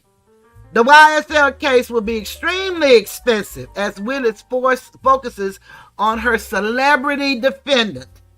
Less attention will be paid to the day-to-day work of the district attorney office, Merchant argues. There are a lot of people in Fulton County Jail that are sitting there on pre-trial detention, and their cases have not been charged, she says. A 2022 American Civil Liberties Union, ACLU, report found that Fulton County Jail is egregiously overcrowded. If the YSL case leads to more people being incarcerated in Fulton County Jail without ever having been convicted of anything, that would only exacerbate an already dangerous situation. And that is true. A lot of people are in that jail, up to some 1,200, that have not been indicted, haven't been charged with anything, have been in there for over 90 days. Some have been in there for over 12 months, and some have been in there for over 2 years, never indicted, but locked up nonetheless. And she's chasing after this man's song lyrics and Donald Trump telephone call.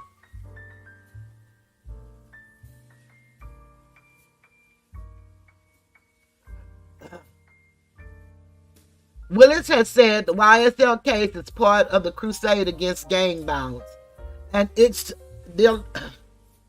deleterious effect on Fulton County's youth. To her critics, the argument that Willis is fighting to keep Fulton County safe rings hollow when considering that just how much taxpayer money she's spending and just how that money could possibly be better spent. That's so very true. I find it disingenuous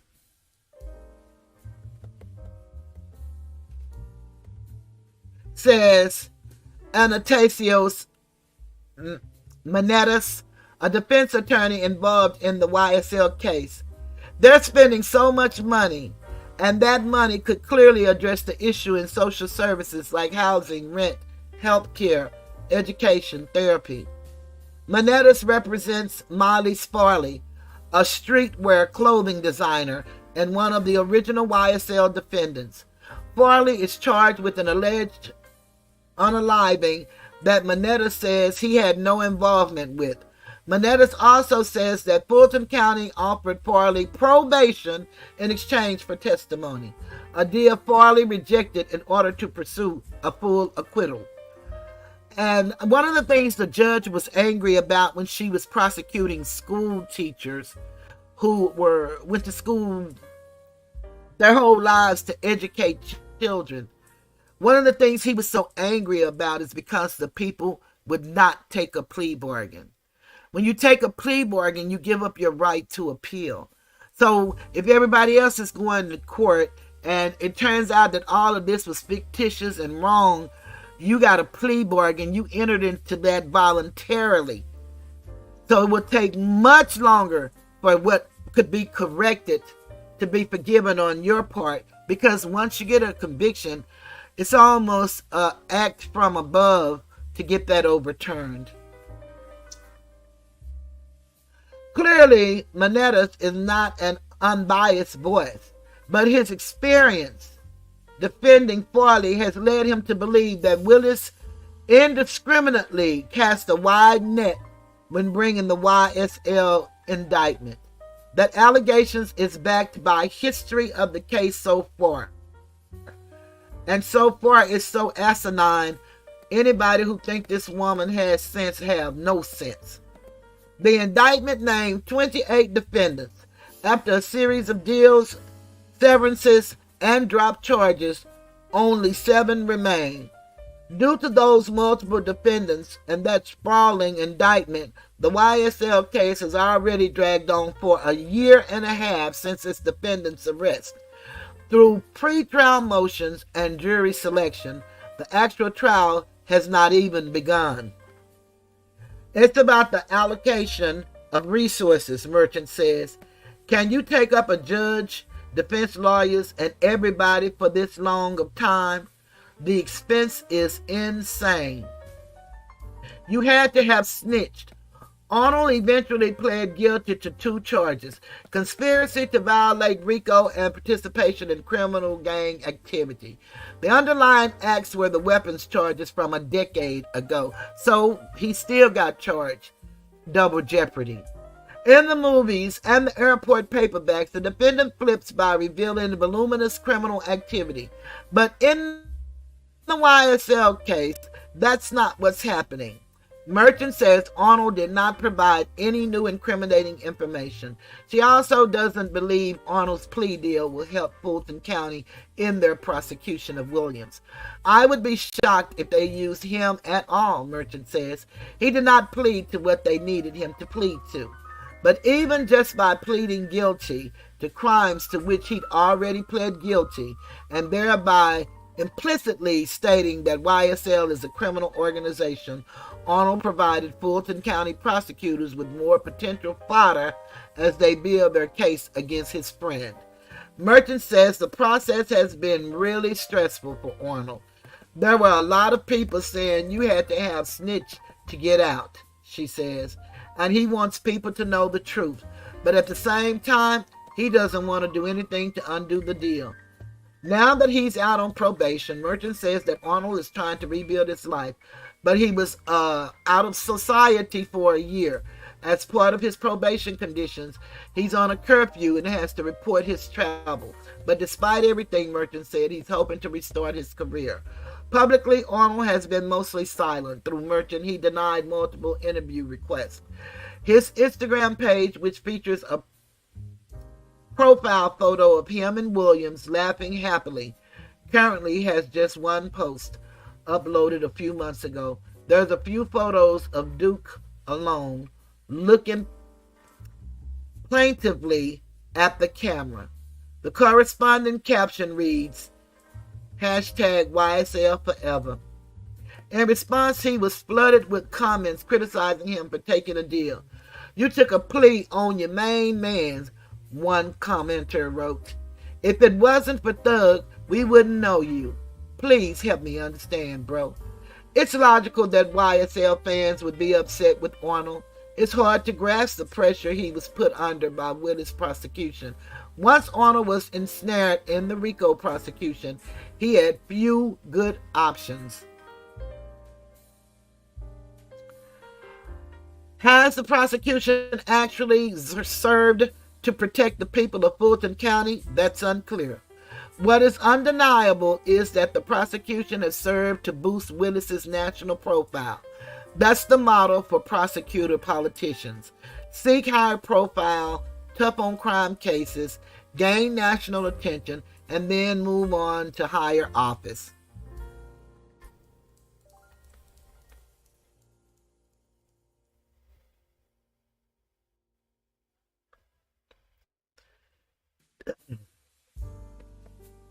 What is undeniable is that the prosecution has served to boost. Oh, I already read that. For now, Willis isn't going anywhere. This summer, she released fundraising page ahead of her re-election campaign. It boasted that Willis' goal as Fulton County District Attorney is to make the criminal justice system more fair, transparent, and focus on reducing crime by changing lives. And anybody believe that is crazy as hell. In the YSL case, a jury still has not been selected, and there is no clear indication when the trial will actually begin. And this is when this article was written. Defense attorneys have a long list of complaints about Fulton County's practices in this case, including the critical discovery has been withheld and obfuscated, and that witnesses lists keep growing. One potential juror who said he listened to Young Thug's music was surveilled by the state of Georgia in the hopes of disqualifying him by proving he lived in a neighboring county. For Menendez, there is a fear that the popularity of the Trump indictment will obscure the true nature of Willis' work. In Fulton County, Menendez says, people hate Trump so much that they're not paying attention. Nonpartisan civil rights are not being respected. They are being eroded. And it is so sad that this woman is allowed to get away with this. And you have people, for whatever reason, that really believe in what they're saying.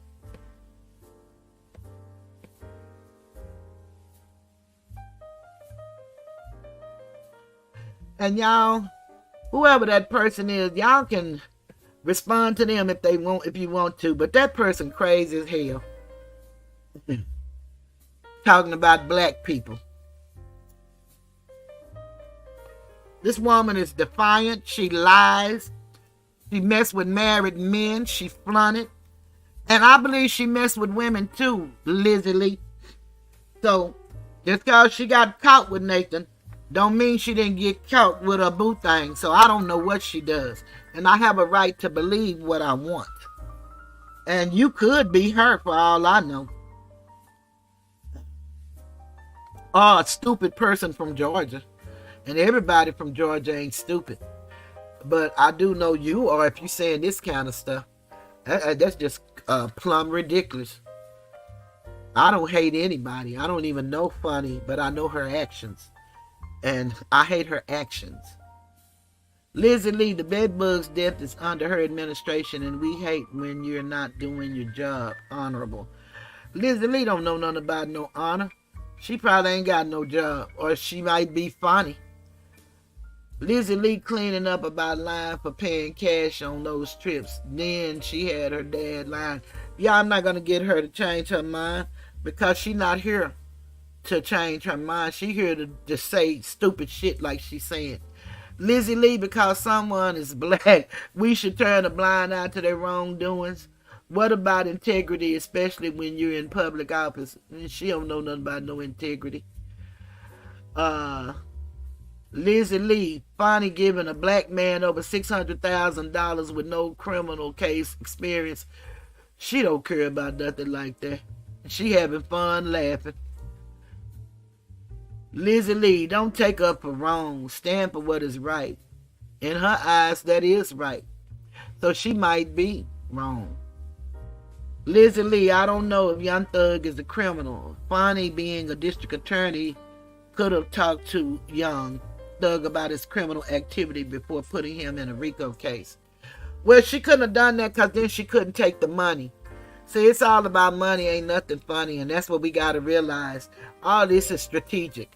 All of these cases is just what Ashley just said. Whoever else said it. She's trying to make a name for herself. Maybe she's trying to get DAs of Georgia or some type of show. And she may want to go on to be a congressional person.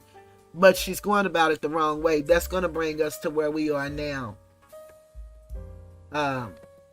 What we want to talk about, her defying Congress. I thought I had some of those numbers in here, but I don't have the numbers in here, how many people that she have in there that's languishing away because she's pursuing the wrong justice. And the Justice Department does have an investigation of her and the jail system. So she's got all kinds of things she's going to have to answer to. And people, getting in your chat saying stupid stuff is not going to help her at all.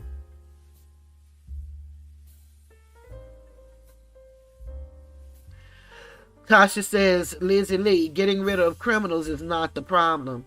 It's the way she going about doing it by breaking the law. Then she becomes the criminal. M. Jones said, Lizzie Lee, tell Fani to leave people's husband alone and stop being a sugar mama on the taxpayer's dime.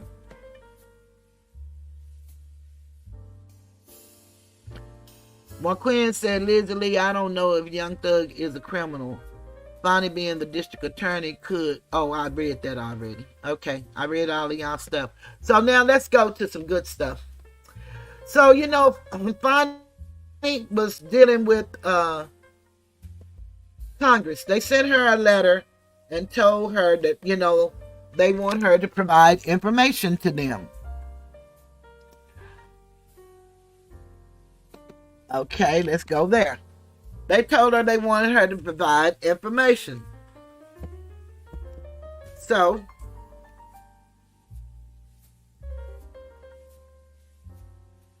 Congress, they've been communicating since last year.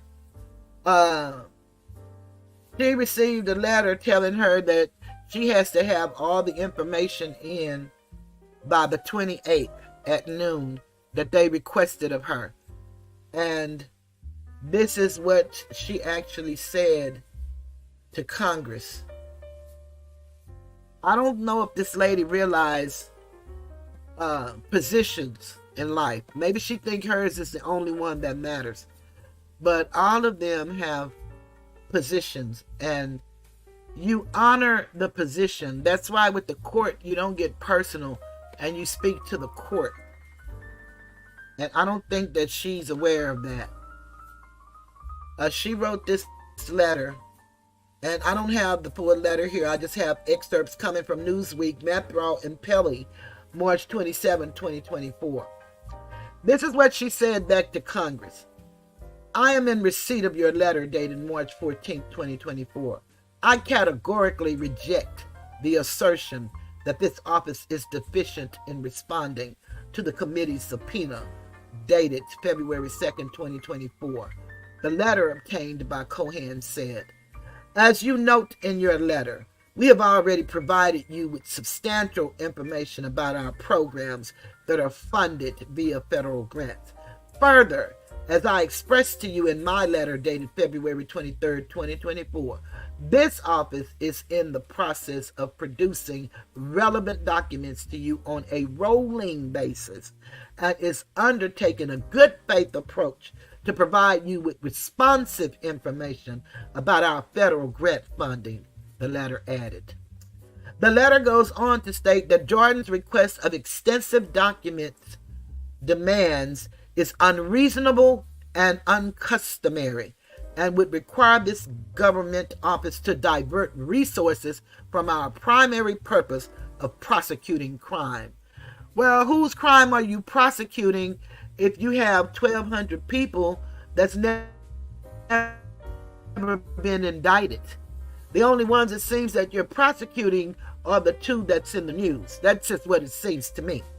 The letter goes on to state that Jordan's request of extensive documents, I just said that, my family, my staff, and I have been threatened repeatedly by people making violent, often racist attacks. So the only people that's mad is racist? I don't think so. Neither those threats nor anything your colleagues and you say or do will deter us from fulfilling our duty to bring this case to trial, the letter said. However, earlier this month, Jordan sent another letter to Willis threatening to hold her in contempt of Congress if she did not provide further documents by March 28th. And this is what he said. While you have indicated that additional documents may be forthcoming in response to the committee's subpoena, the committee has yet to receive any additional responsive materials in the 3 weeks since your initial response, Jordan said in the letter obtained by ABC News. Accordingly, the committee expects that you will produce all responsive documents to the subpoena in the categories prioritized by the committee no later than 12 p.m. on March 28, 2024. If you fail to do so, the committee will consider taking further action, such as the invocation of contempt of Congress proceedings. The letter from Willis to Jordan on Wednesday states that they are working on producing additional documents today, but noted that Jordan's efforts will not derail the election interference trial. So she's kind of lost her mind on the elections interference trial, and she's lost her respect for self and office to talk to Congress in the manner in which she's speaking.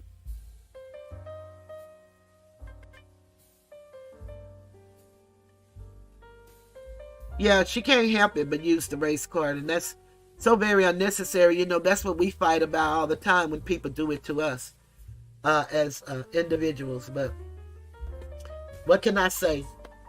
Let's go to this part. Not that. Let's understand what contempt of Congress is. Because my question was, will she end up just like the young lady that they locked up for they're saying the young lady did not, she didn't show up to court, or she was not going to. They didn't give her the opportunity. So, contempt of Congress. Contempt of Congress is when an individual intentionally interferes with congressional action. Congress has the power to restrain such individuals from interfering with its actions. It is a form of contempt similar to contempt of court. Congress's ability to hold individuals in contempt who interfere with its duties is considered an implied power of the legislature.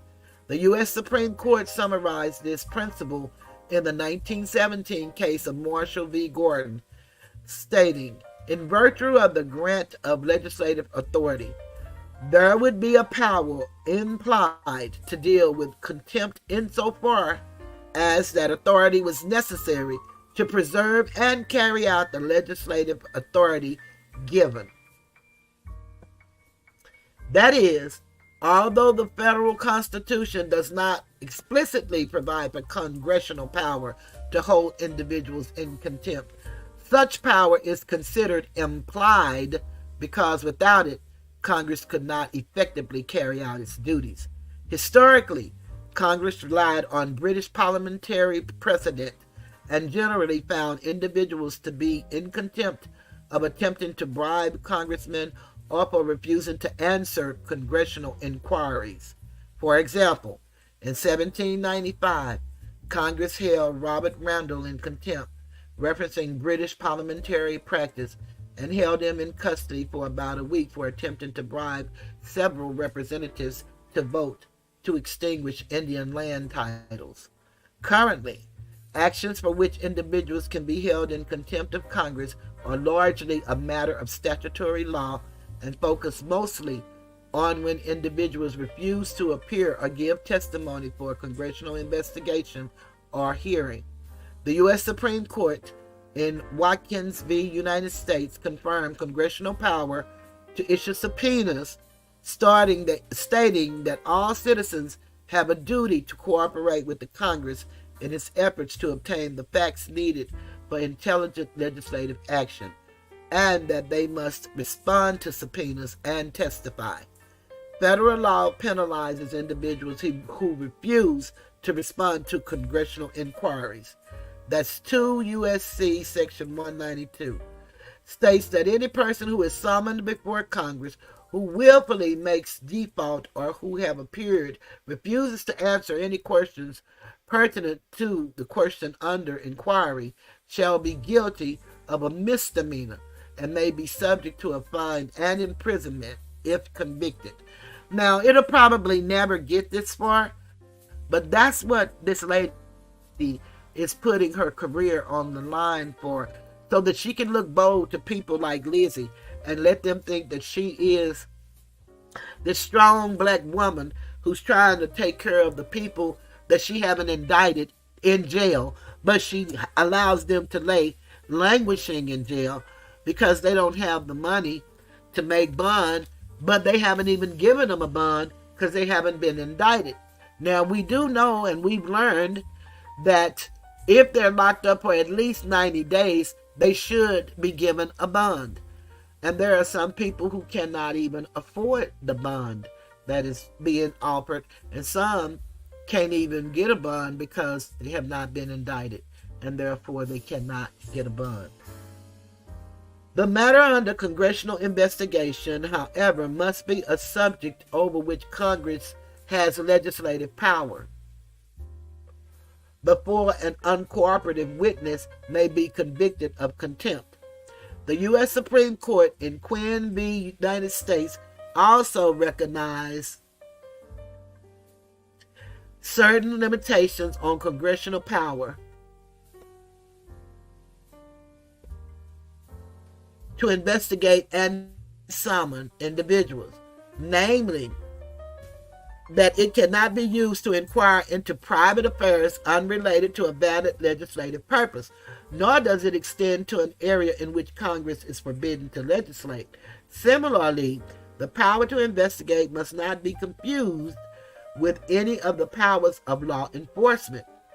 Those powers are assigned under our Constitution to the executive and the judiciary. Still, further limitations on the power to investigate are found in the specific individual guarantees of the Bill of Rights, such as the Fifth Amendment's privilege against self-incrimination, which is an issue here. Now, remember, it says the power of the judiciary. What committee does Jim Jordan serve on? He is the ranking member on the Judiciary Committee, which I'll share that momentarily. One prominent example of contempt of Congress occurred during the Watergate scandal in 1974. The Congressional Judiciary Committee issued 2 subpoenas for the tapes of the conversations with then President Nixon to investigate the Watergate scandal. President Nixon refused, and Congress considered whether to hold him in contempt for refusing to comply with their subpoena during his impeachment debate. The issue was ultimately rendered moot because he resigned, however. He didn't want to get impeached. More recently, in October of 2021, the January 6th House Committee issued subpoenas to investigate the January 6th riot. Several prominent political figures and advisors have been subpoenaed, with the media reporting that some of these individuals face the possibility of being held in contempt of Congress if they refuse to comply with subpoena. And that was updated in 2022. Now remember, she met with the 6th committee. She met with the White House before she ever even indicted Trump. Now, the appropriations jurisdiction, because she keeps telling them they messing with her work and she don't know who they think they are to stop her from doing what she's going to do for the citizens of Georgia. Give me one moment.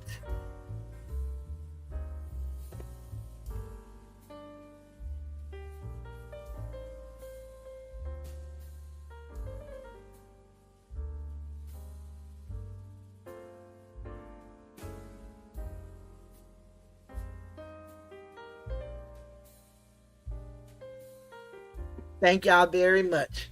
Okay, so let's look at appropriations jurisdiction. Article 1, Section 9, Clause 7 of the United States Constitution, clearly vesting the power of the purse in Congress, states, no money shall be drawn from the Treasury but in consequence of appropriations made by law, and a regular statement and account of receipts and expenditures of all public money shall be published from time to time.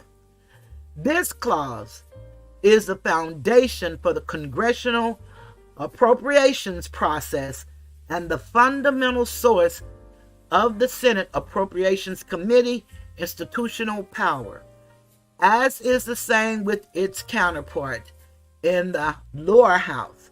In other words, Article 1, Section 9, Clause 7 of the United States Constitution charges the United States Congress with the legislative duty of controlling government spending, separate from the executive branch of government, a significant check and balance in the American constitutional system. So she's telling them what they don't have the authority to do because she's an elected official, like they were not elected as well, and like she doesn't have to adhere to the United States Constitution, which give power to her state constitution. Now, let's look at Jim Jordan and let's see who he is. Jim Jordan, ranking member of the U.S. House Committee on the Judiciary, also called the House Judiciary Committee, is a standing committee of the United States House of Representatives. It is charged with overseeing the administration of justice within the federal courts, federal administrative agencies, and federal law enforcement entities. The Judiciary Committee is often involved in the impeachment process against federal officials. Because of the legal nature of its oversight, committee members usually have a legal background, but it is not required. In the 118th Congress, the chairman of the committee is Republican Jim Jordan of Ohio, and the ranking minority member is Democratic Jerry Nadler of New York. So he's the Republican and Jerry Nadler is the Democrat. Okay, so she's talking to these people like they me on YouTube. And she's Lizzie Lee that can just say anything and it's okay. And ain't nothing going to be done. Well, on YouTube, nothing is going to be done. This is real life for her. Tasha said, can you imagine the amount of innocent people or languishing in jail. Yeah, it's really sad, and it's not just there. But the good thing about this is we're getting to see this in real time. So now that we know who Congress is and why Congress is telling her what they're telling her, I want to show y'all. I don't know if y'all been keeping up with the Young Thug trial. I hadn't been, but trust me, my eyes are glued. And this week they're on a break. But I think Monday and Tuesday, or Tuesday and Wednesday, they're going to be doing motions hearings. But this lady, Miss Love, is totally a mentee of Fani. This lady is a liar. She's been caught in lies. She arrested a young lady as a witness, taking her back to 13 years ago, wanting her to remember something that she says she doesn't remember. Some content creators think the lady is a total liar and she's trying to recant. I don't know what she is. I'm going to go by what she says she is until she show me something different. I want y'all to see how many witnesses they supposed to have in this case. I gotta find that. Now, y'all tell me if this is not about money.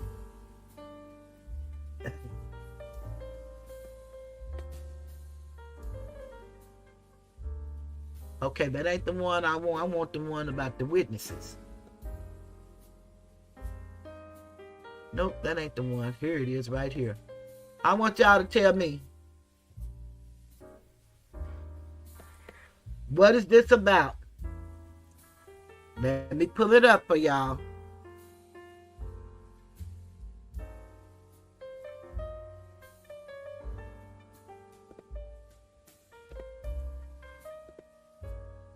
This is some sad stuff, y'all.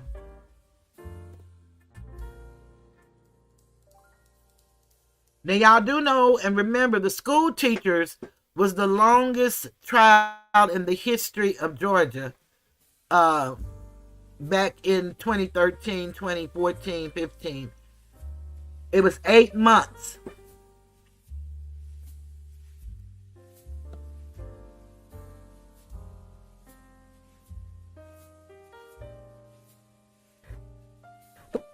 Witness list for the YSL RICO case involving rapper Young Thug has 737 necessarily testify, but this list helps us get a sense of the wide-ranging scope of the trial. Young Thug will go to trial along with 5 other defendants to start November 27th.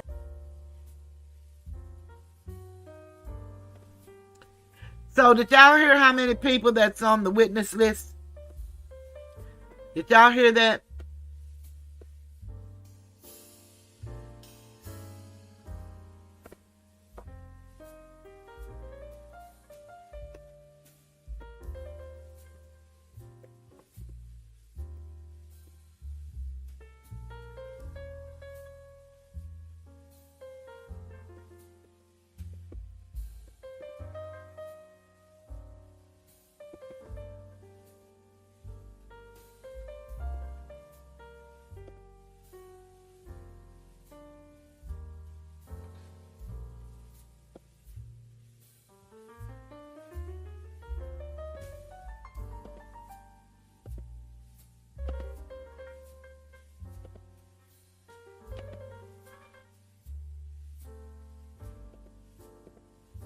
Wait a minute, y'all. I'm trying to ask y'all a question. But I did the wrong thing. But I'm trying to ask y'all if y'all were able to hear that video that I just played.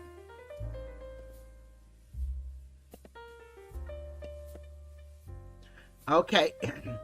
Thank you, Charlene. Did y'all hear how many people? 737 people is on the witness list.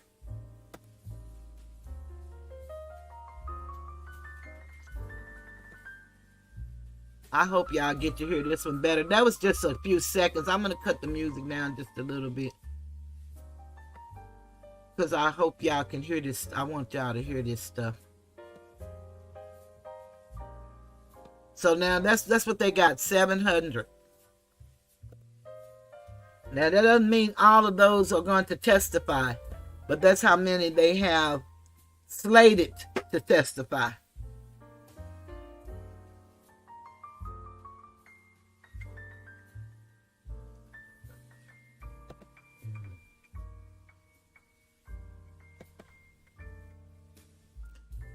Let's try this one and see how this one goes. This is YSL witness get arrested on material warrant. They keep saying he doesn't want to testify, but they didn't tell the judge the truth about the story from what it says. I don't know if any of y'all are watching this trial, but I swear everybody in America should be watching this trial. And this time, I'm going to get me out of it and make it big. And hopefully that'll help.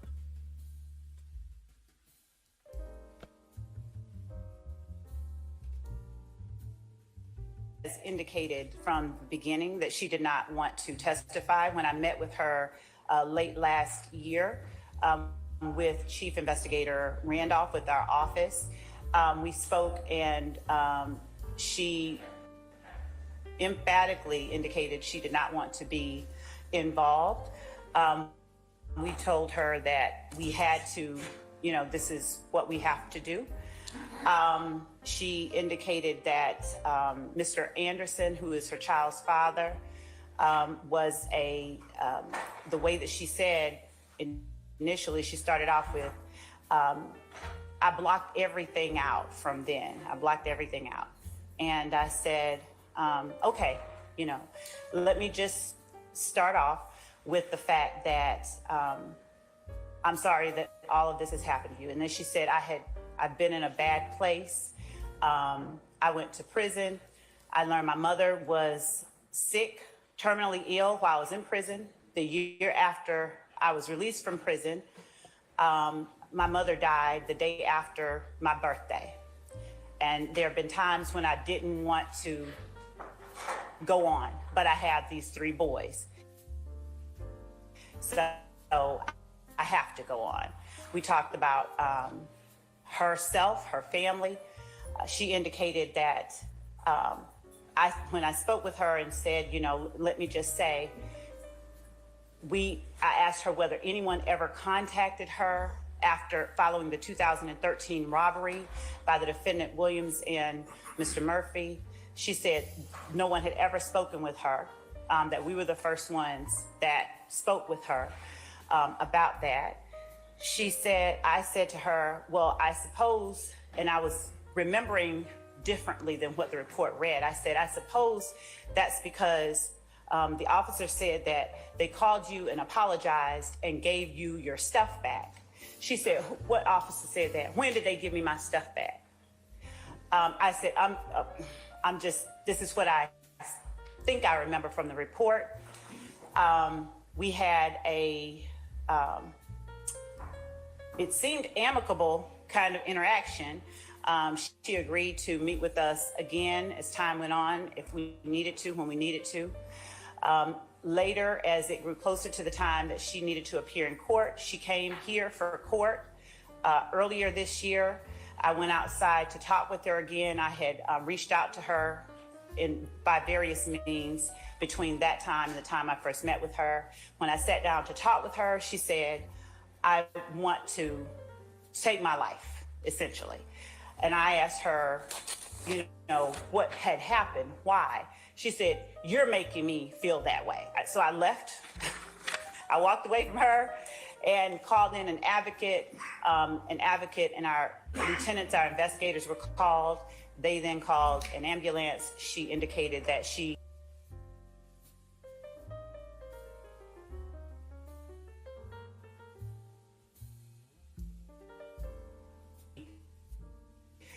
did not need an ambulance. After needing her the next time, most recently, we were trying to reach her to appear on March the 26th. We reached out to her several times. She did not appear on March the 26th.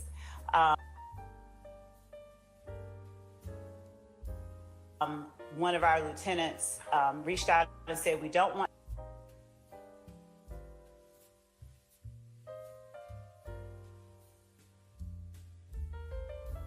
to have to get a material witness warrant for you, but you have to answer our calls. We then came to, we secured a material witness warrant. In the meantime, after that had been secured, she texted our office and said that she was in the hospital, but we had eyes on her home. Her car didn't leave the driveway. So officers went into her home, went to her home and executed a material witness warrant for her arrest on yesterday. She was taken into custody yesterday. She was not happy. And as a result of that, Your Honor, I also wanted to bring to the court's attention, as far as what she will say when she comes in here, there is no privilege to be invoked. So I know she does not want to be in jail. She has made, I'll call them savory comments as to what can be done.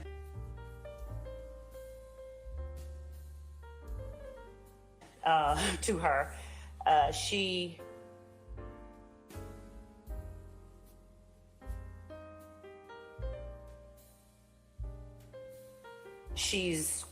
not a fan of our office, and that's where we are.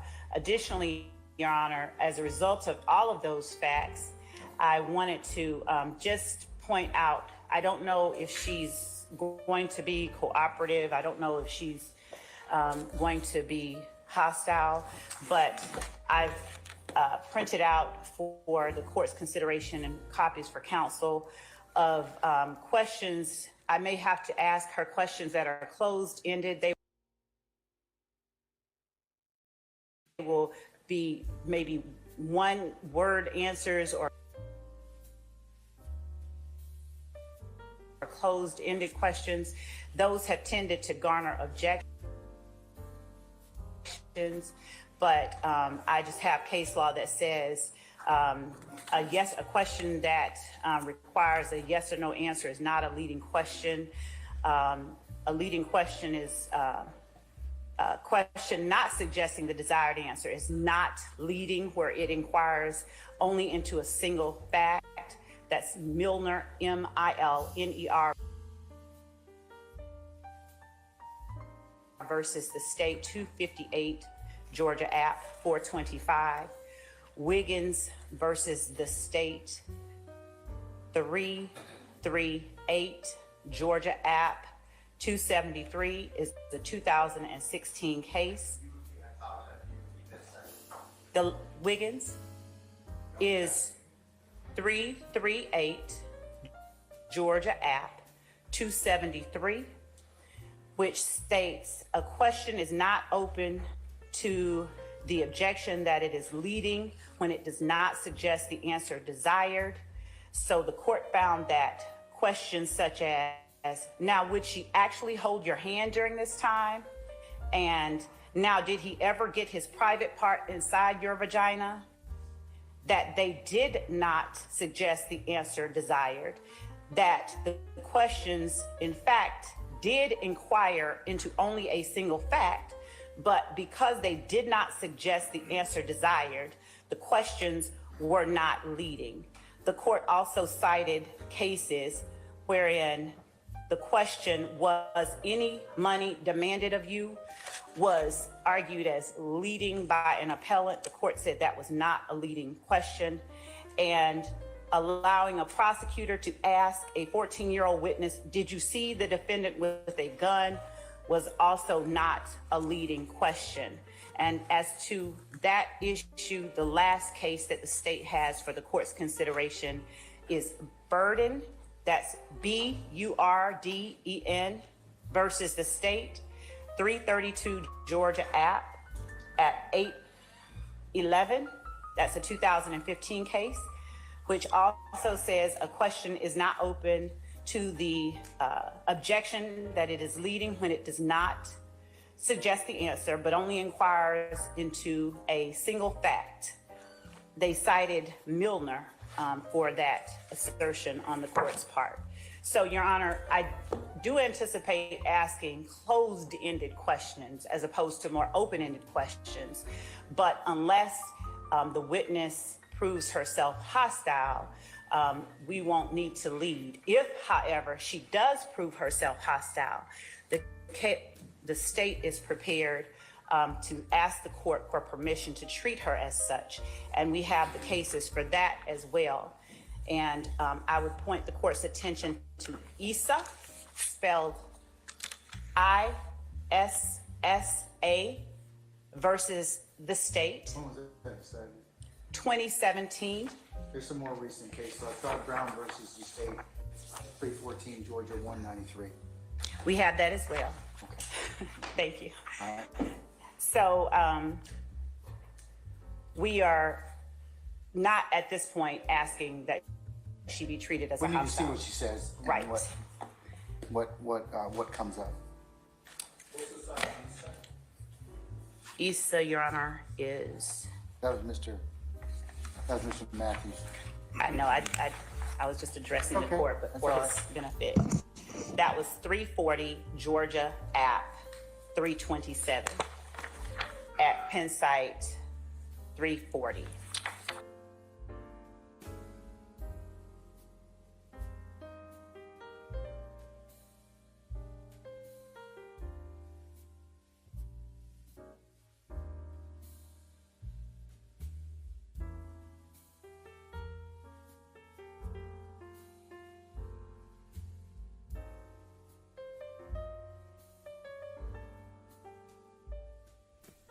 Okay, this lady was just a witness, and this is how they treat witnesses.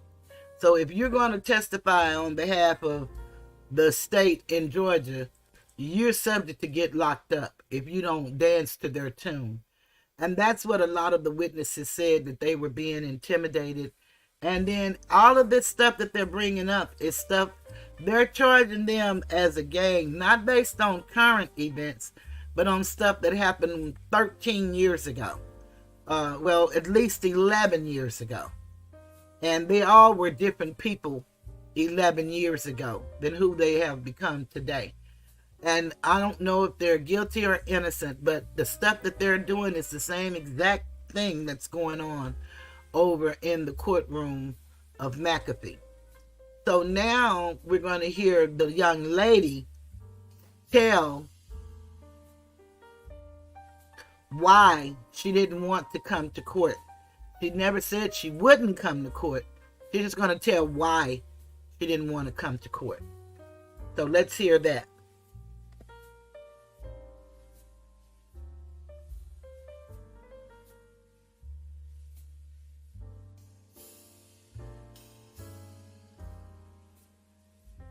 And I'm sorry with the buffering and everything. Normally when that happens, that means somebody is flagging the video for whatever reason. And I used to get that a whole lot with the bullies over in this section. But sometimes they don't, but they started showing back up, so you never know. That's why you see that buffering. So I thank y'all for being patient and staying and listening. And if y'all have problems hearing, y'all just let me know.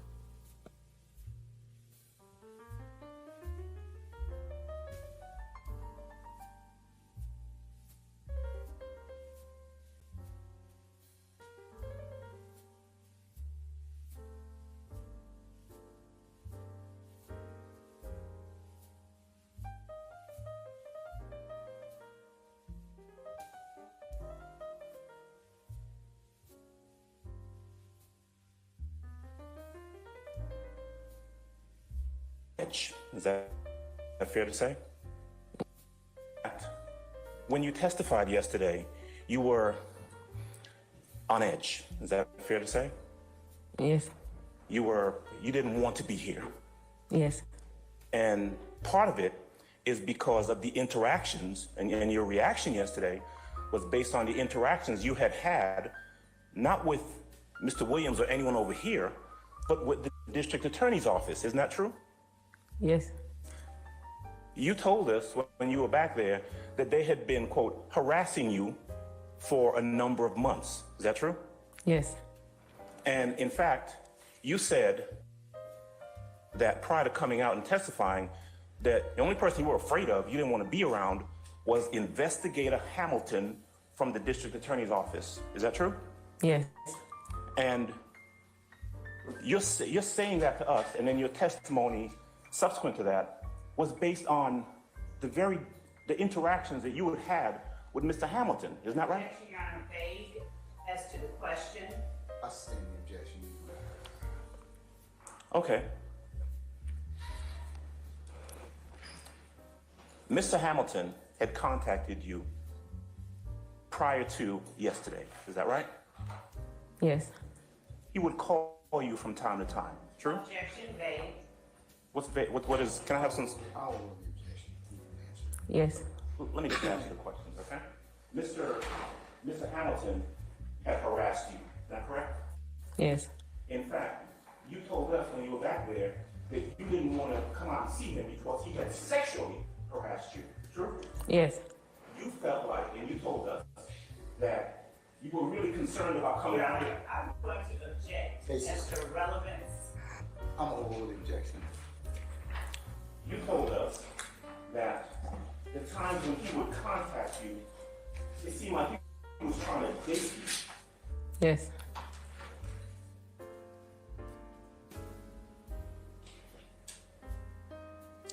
In your interaction with, and Mr. Hamilton, you actually met with him at different locations. Is that right? Yes. I met him at a restaurant. She objected to the relevance of him sexually harassing her when sexual harassment is illegal. Go figure.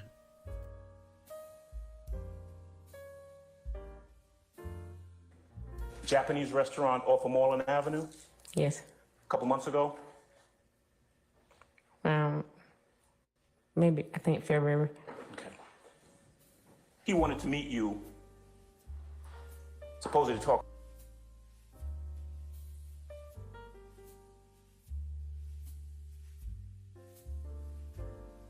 about the case, Yes. but he wanted to meet you by yourself. Yes. You did not feel comfortable with the interactions you've been having with the district attorney's office, and so you brought your 20-year-old son along with you. Yes. Same question as the form. So, Your Honor, if you could just have him break it up so we'll know what she's answering. All right, I'll break it up. You didn't feel comfortable going to meet him by yourself. Nope. Because you didn't feel comfortable going to meet him by yourself, you brought your 20-year-old son with you. Yes. Was that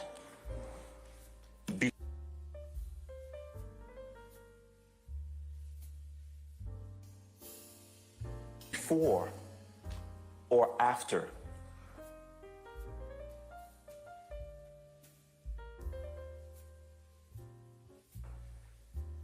you met with Mr. Hamilton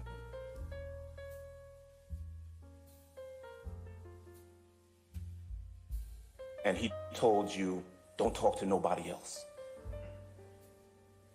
That was after. He told me before that I came in, I seen Miss Love. And that's when I told y'all yesterday that me and Miss Love, we only discussed for a brief because they was like trying to tip me. And that's when I went to talk to him and a couple of more people from their team that I don't see right now. And then he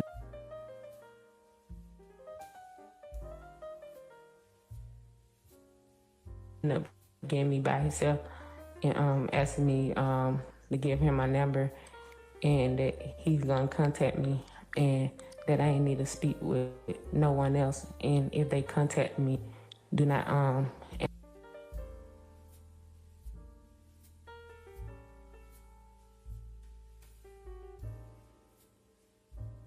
answer or speak to them, only him.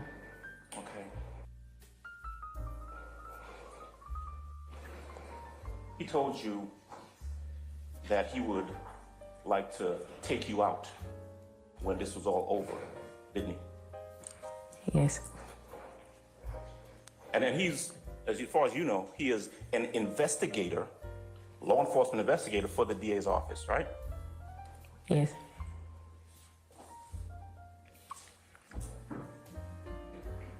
You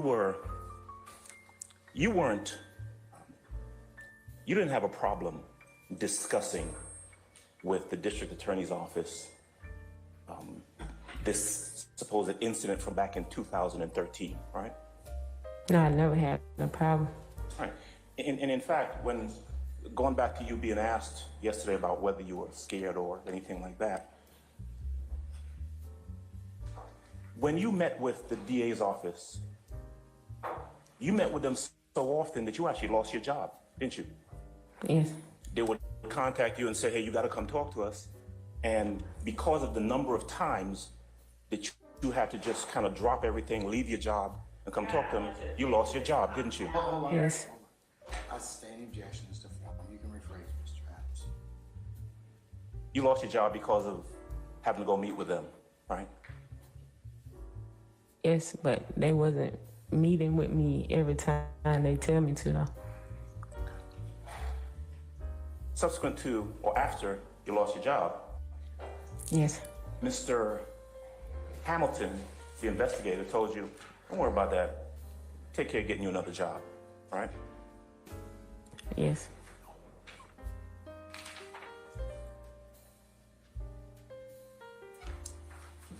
When you met with them, when you met with, I don't know,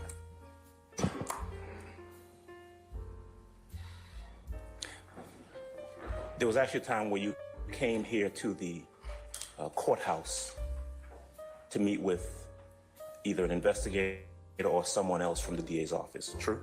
Yes. Okay. Were you supposed to meet with Miss Love? Were you supposed to meet with Miss Love? Yes. And you were brought here by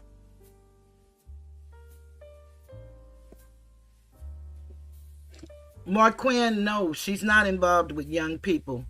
Remember, I told you that she knew them back 11 years ago. The state brought her in. They have no case against this young man. They're trying to make a RICO case. So they're going, all of these 730-something people that they're getting is people that knew them when they were kids. She was the same age they were back then, as she is the same age they are probably now. Her baby daddy is the rapper who rapped with Young Thug. So everything they're asking her about has nothing to do with now. It all has to do with back then. That's what's so crazy about this whole thing. Hey, Asatar. That's what's so crazy about this whole thing.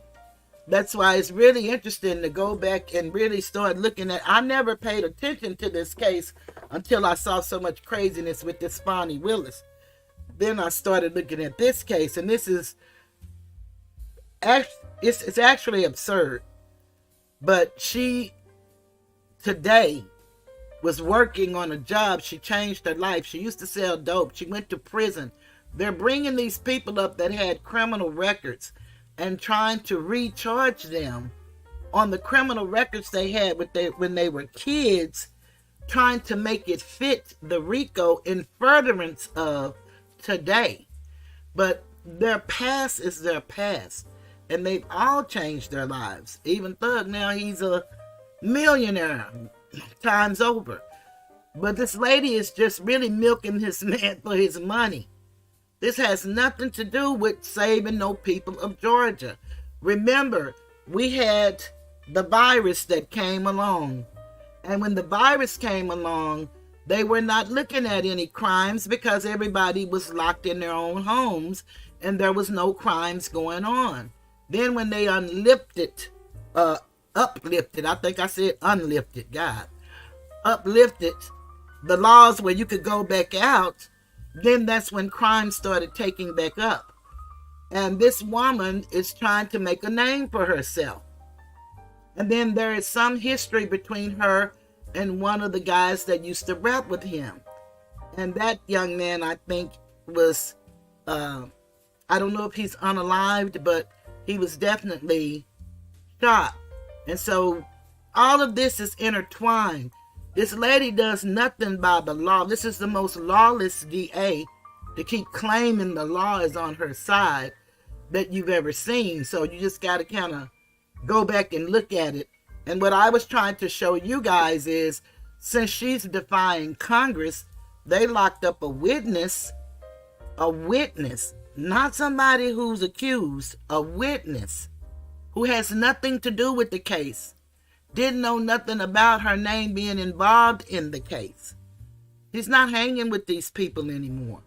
That was back 11 years ago. So I just want to interject that because I saw your text.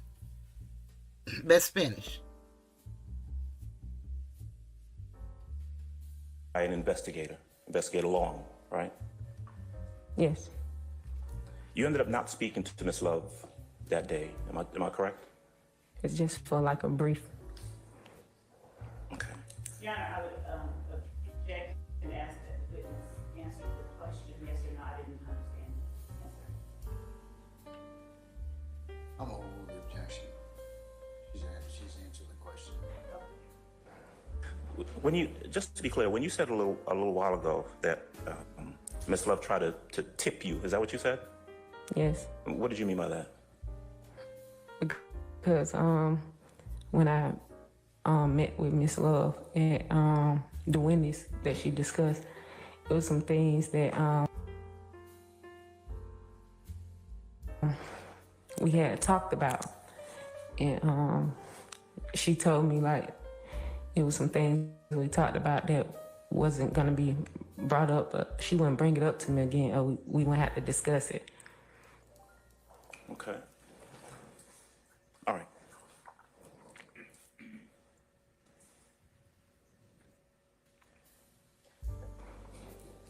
In your conversations, either with investigator or DA, they were asking you questions about 2013, correct? Yes. And you were asked yesterday whether you recall this supposed incident from back in 2013. Remember that? Yes. Your answer yesterday was really didn't remember, right? Yes.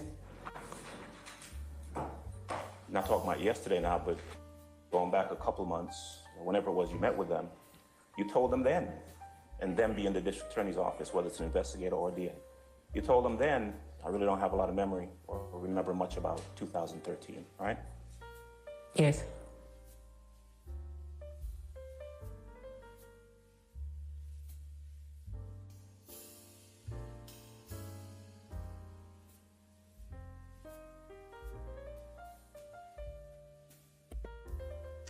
So what I'm trying to show y'all is how these people are conducting these cases. They have nothing, and they've come together in RICO because RICO has a lot of leeway in its power on how you can bring a prosecution against the individual. And this lady is doing this with these long trials with all of these defendants, milking the taxpayers. That's why she brought in the special prosecutor on Donald Trump's, and she brought them in so that she could get money that she's supposed to have been getting for other reasons, and she's getting them, using them for her own personal gain. So that's what this is all about. And it's really sad to see these people have to go through this and relive their lives the way they used to live. And they've changed. That, you know, they're still regular everyday people. So everybody didn't get out and get to be a millionaire and all of that good stuff. But they've changed. I had one more queued for you guys, and I don't know which one it was, but I wanted you all to hear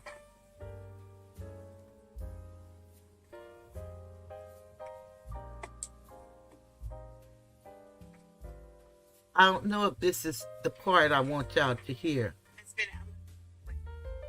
Okay, no, it was before that. What she did is she had talked to this lady, and the lady had told her that her mom, died the day after her birthday. And she told the lady she wasn't going to bring up her mom. She get right in the courtroom and asked her a question about her mom, and the young lady was very upset. That's where they came back from her being upset. I had it queued so that we could see. I wanted y'all to hear her.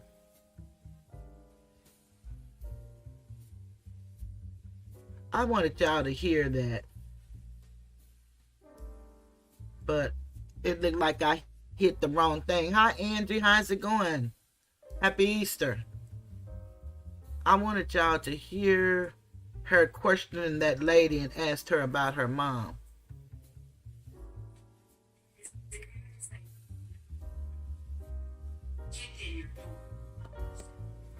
But see, I don't know which one it is because I wanted y'all to hear her ask that lady, did she have to ask her about her mom like that?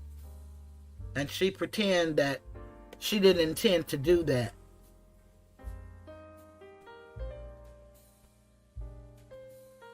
But she did intend to do that, and that's what the lady told her. Did intend to do that. And she made her start crying. Hold on one second. Let me just take a look at something right quick. And see if I see it.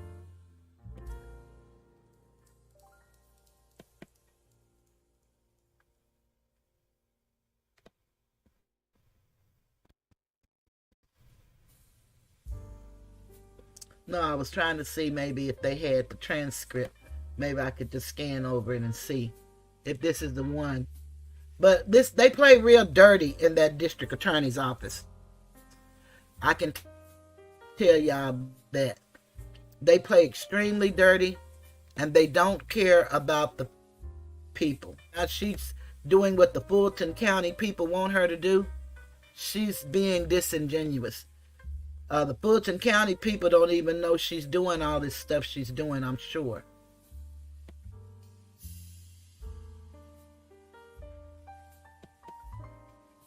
I keep hitting the transcript, but it's not coming up, so I can't tell if this is it. But yeah, it's really sad how this lady is, just taking advantage of these people and going back getting people. It's like people you grew up with, like people that lived on your street when you were young. And now, 11, 12, 13 years later, you all gone in your different directions. You still know each other, but you all don't hang out or have anything to do with each other. And one of them get in trouble, and they want to call you in to ask you, do you remember when y'all played in the backyard and what y'all used to do when y'all played? And what toys that y'all used at the time that y'all were in the backyard. That's the kind of stuff that they're doing. That's what these witnesses are. It's not really people that deal with them on a day-to-day basis now. It's people that, hung out with them when they were kids. And they may not have been kids because I don't know how old they were. But they were up and coming. They had not made it to stardom or nothing like that. That's what it's about. So it's just amazing to me how they are allowed to get away with this. They should have had a mistrial on several occasions because the prosecutor arrested this woman and put her in jail, and they didn't tell the defense. They found out when she showed up in court. And we're going to get ready to close out, but I'm going to go ahead and show this video and see what we learn Maybe this is some of the time when she get hostile. I don't know, but we're going to see if this is one of those times. And I'm going to ask y'all if y'all got some time, to go and look at this trial. Especially, they kind of got the days up there. And this was done on day 50, I believe, and 51. And y'all, I mean, really, this is really some interesting stuff. But I wanted to know if Fani is going to get held in contempt by Congress and locked up like they did this young lady, and she's just a witness. And she's supposed to be a witness from the state, but they started impeaching her. They started impeaching their own witness, and impeaching a witness means you proving them to be a liar. So they're trying to make her have a lot of inconsistent stories. So here we go. Let me make sure I have my subtitles on. You can kind of read along with it. And one thing, YouTube requires us to alter the video in some way and, stop and give a commentary as we go when we use other people's stuff. And I'm truly grateful that, we're able to use other people's stuff under the Fair Use Act. So here we go. Listen to this lady. No, I never reported he kicked in my door. You said I reported that I opened my door. I can't open it and he kick it. And it don't make sense. And that's why it's the Yeah. You never reported that he kicked it. No. And is it fair to say that you never reported that you were shot on May 12, 2013? I never been shot. Unless y'all know something I don't know, because I ain't never been shot.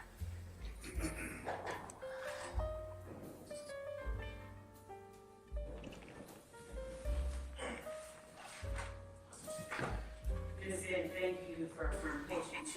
You just know that I'm not doing questions.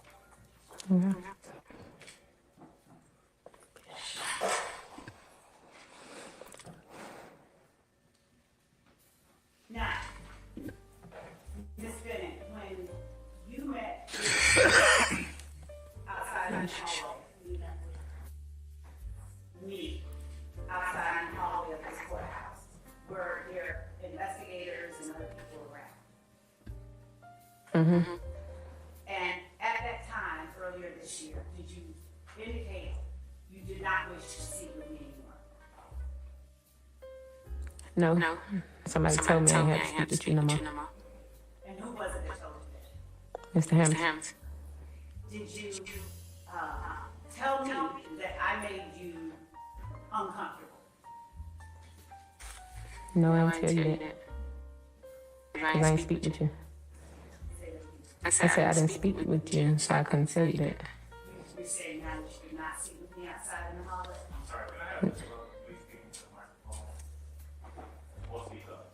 I'll speak up, Judge. All right. Are you saying to the jury that you did not speak with me in the hallway? No, you asked me, did I speak with you? Was it other people around? I said yes. Then you said, did somebody ask you to not speak with you? I told you yes, I did. Then you asked me, did I tell you? And I'm like, I'm going to tell you if I didn't speak with you. Miss Bennett.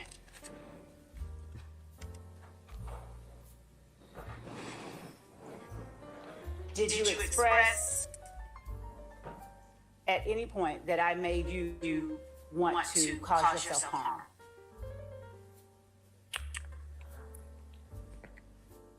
No, it was more not, really not you, but the people in your circle, your team, or whatever they call. Cause like, I was really like trying to, I don't know, manipulate, if that's the word y'all was trying to do or something.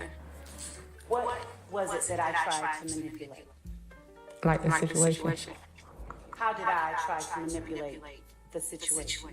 I don't know, like, I felt like you kept trying to, like, confuse me, like, you trying to do the same thing. Now you asked me, did I have an iPhone 13 in 2013, when you know an iPhone 13 wasn't out in 2013, like, they drop iPhone, like, every year, but I thought it was out. Then you saying maybe 13, then you saying maybe 12, like, then you saying that somebody kicked the door, then you saying I opened the door, like, I don't know, like, I don't know which one y'all working, but you working it. Ms. Bennett, do you understand that I can't testify and that anything that goes on the record for this jury to consider, you have to say it? Mr. Sharp? It's commentary, Christine. I'll sustain the objection. You can just rephrase, madam. Do you understand that only what you say is evidence and not what I say? So do you understand that I have to ask you questions in order to have you answer for the jury? I guess so. And when you said that I was manipulating the situation, what situation is it that you're talking about? I answered it. Would you answer it again, please, for the record? The one we're talking about now. I need you to be clear for the record, please. Which situation? I don't know how to answer. Ms. Bennett, hold on one second. I'm going to overrule your objection. Madam, you can answer the question. I don't know how to answer what you want me to answer. Like, I'm thinking that I'm answering it, but probably not good enough to understand because I don't know. When I say situation, I don't know, like, because one minute you on this person, then you on that person, so I don't even know which situation got nothing to do with this situation. I don't know. You know what I'm saying? Like, you confusing me. All right, listen. Be a little simpler. Did you just tell the jury that you felt I was trying to manipulate the situation? Yes. And what was the situation that you were speaking of?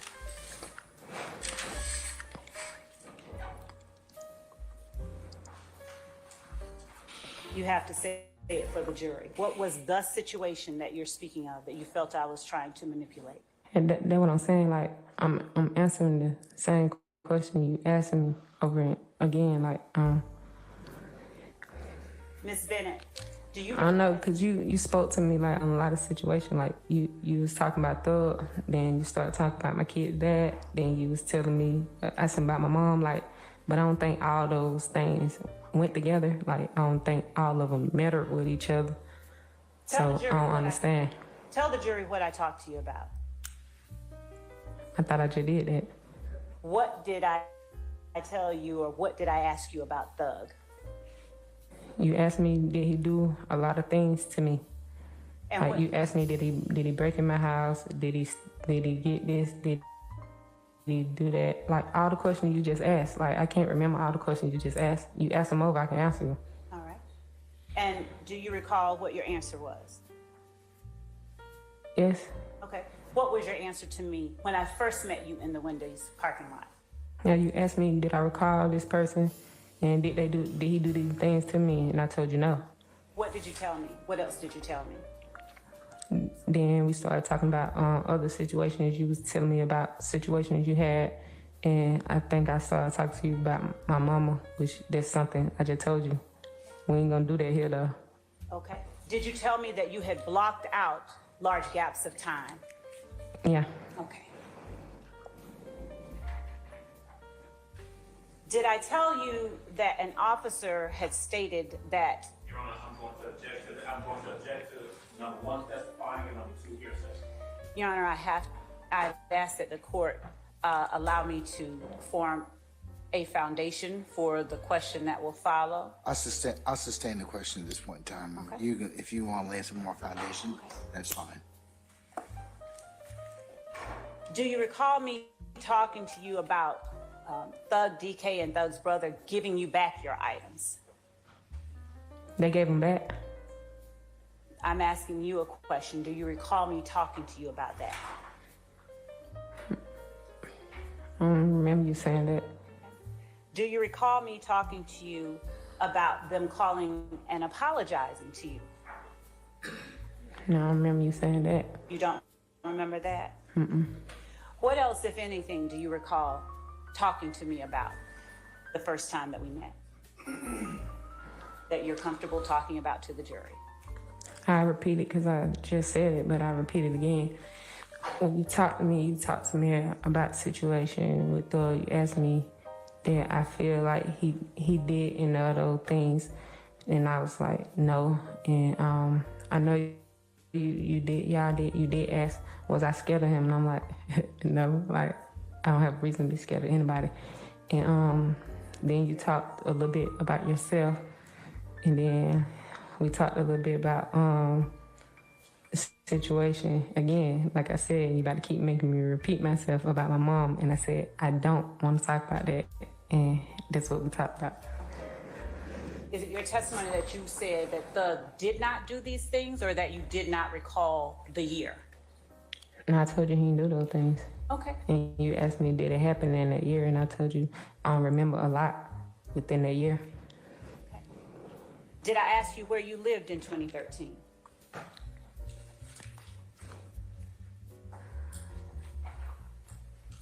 I think you did. Did you tell me you couldn't remember? No, I told you where I lived at.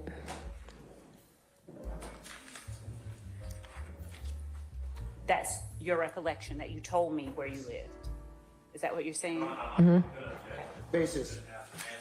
I sustain the objection. Then she asked her a question, she answered a question, and she talking about that's your recollection. Who recollection are they dependent on if it's not her recollection? She have a problem when she doesn't recollect, and she has a problem when she recollects. And then do y'all hear the hostility in her questions? And this is a witness that they have on their side. You normally don't bring a witness that you want to impeach. You normally bring a witness that you know that's going to give you the answers that you seek. I don't understand this DA's office at all, and they're so arrogant. It's really unbelievable.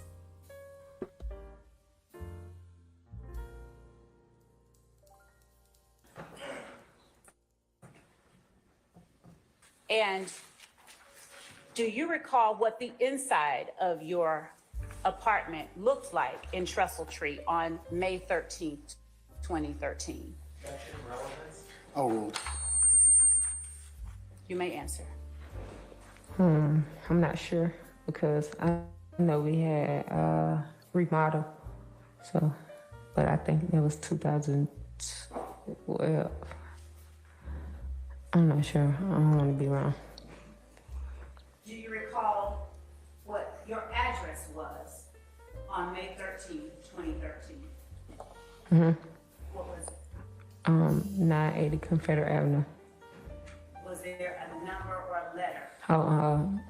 D. Just one moment, okay?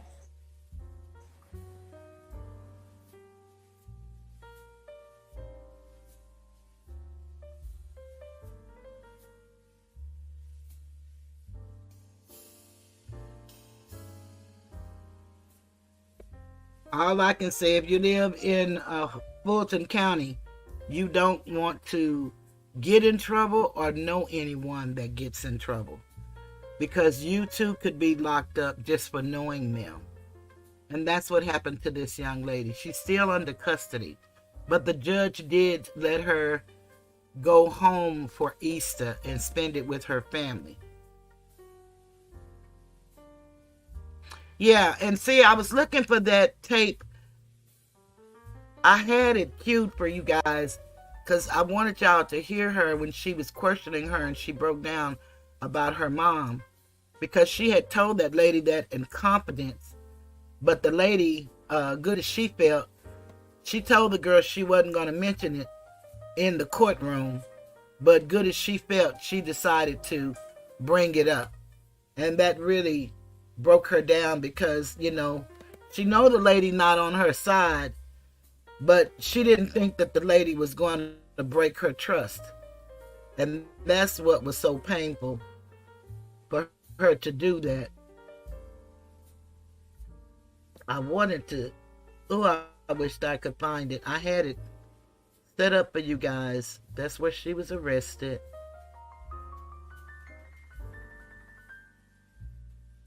That lady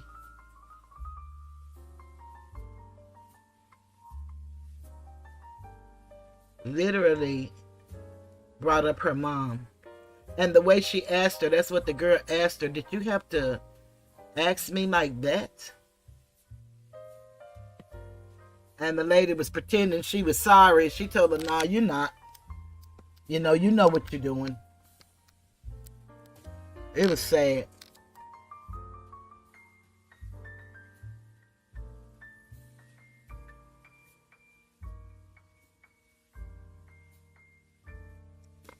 Well, I'm going to let y'all listen to this last one. And this is where the attorney for Thug is telling the judge that it should be a mistrial. They had so many missteps in this trial. It's just unbelievable. But, oh yeah, she's very insensitive. And then the way she started talking to her is was arrogant. And, they said the other lady has more empathy and shows more human kindness. But I guess if, Fani Willis is your mentor, then they're all just carrying out the, Fani Willis way. And they all just very arrogant and just don't care.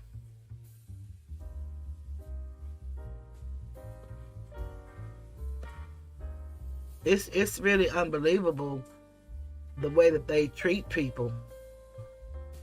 And this is supposed to be your witness. But let's listen to the lawyer ask for a mistrial. Of course, the judge is not going to go along with it.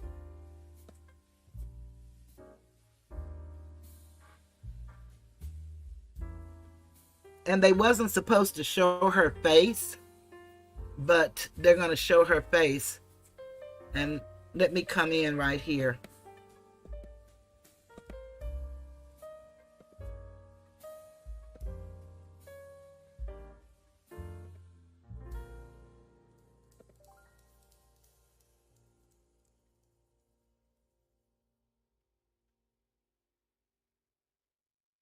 That's her right there. And I'm not going to make it bigger. I'm just going to go back here. Thug right there. To the beginning. They just showed her face. Oh, that's the guy that I was looking at his video. But they wasn't supposed to show her face at all. And they showed her face.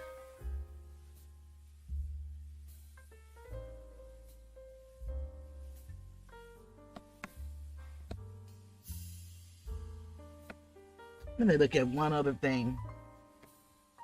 I don't really want to show his video.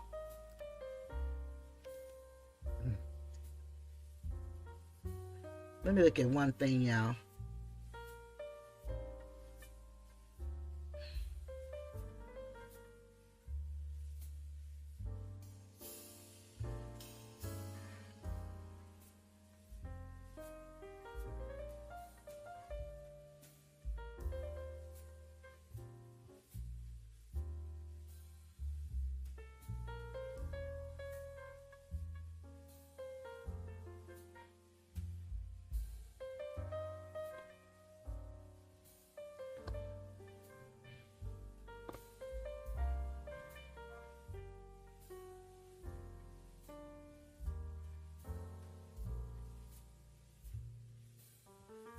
I was just looking to see if I could see it before we go off.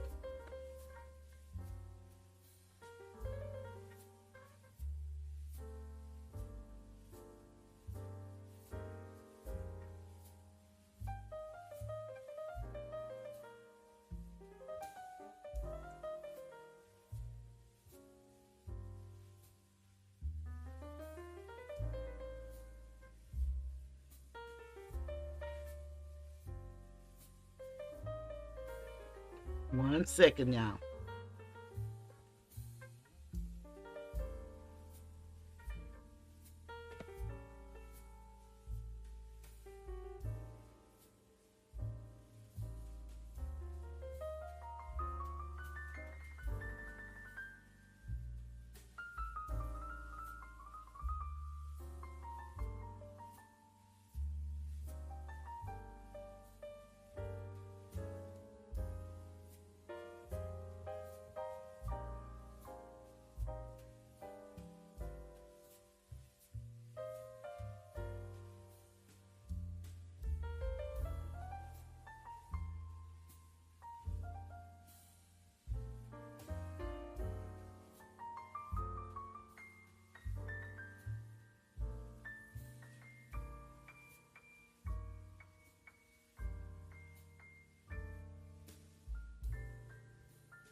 I think this may be it. Let's see if this is it.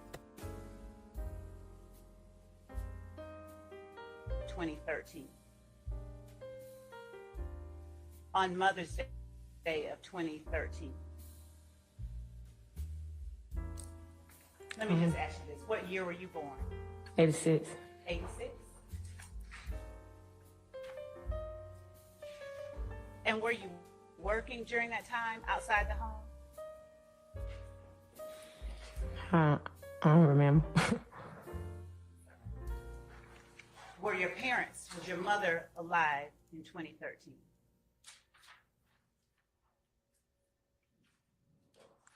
You had to ask me like that about my mother? Ma'am? Why you say, was she alive? Did you have a Overall, family, sir. did you have a family structure around you in 2013?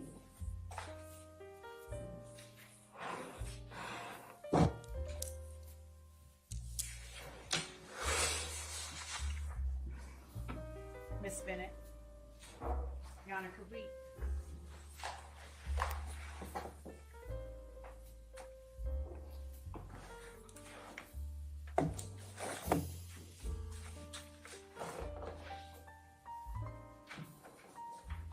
Miss Bennett, I'm going to move away from that, and I'm going to talk to you a little bit about the first.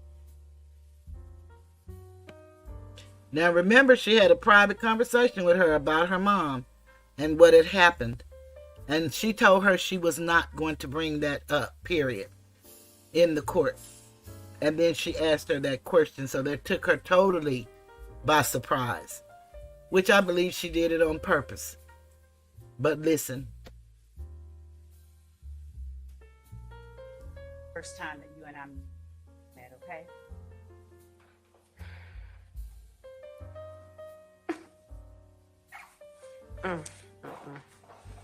Do you need a moment? Ms. Bennett, just let us know when you're ready, okay? I'm ready, but did she really have to do that, like, for real? You're subject to examination, so I but just let us know whenever you feel you're ready to go forward, okay? I'm ready to. I talked to Miss Love about my mom like that. That's a tragic situation for me. Like I haven't talked about this. I haven't grieved about this. Like I. Okay, all right, go ahead, madam. Miss Bennett, I'm going to wait until you tell me that you're ready to move to. Come on, Miss Love. And I apologize for bringing that. You ain't even gotta apologize. I know you did it on purpose. It's all good. Hold on 1 second, Ms. Lowe. Just 1 second. All right, Ms. Lowe, thank you, ma'am. Miss Bennett, I'm going to ask you this question. Were your children and your children's father the only people who lived with you in 2013? Yes. And during that time, how far away from your mother did you live?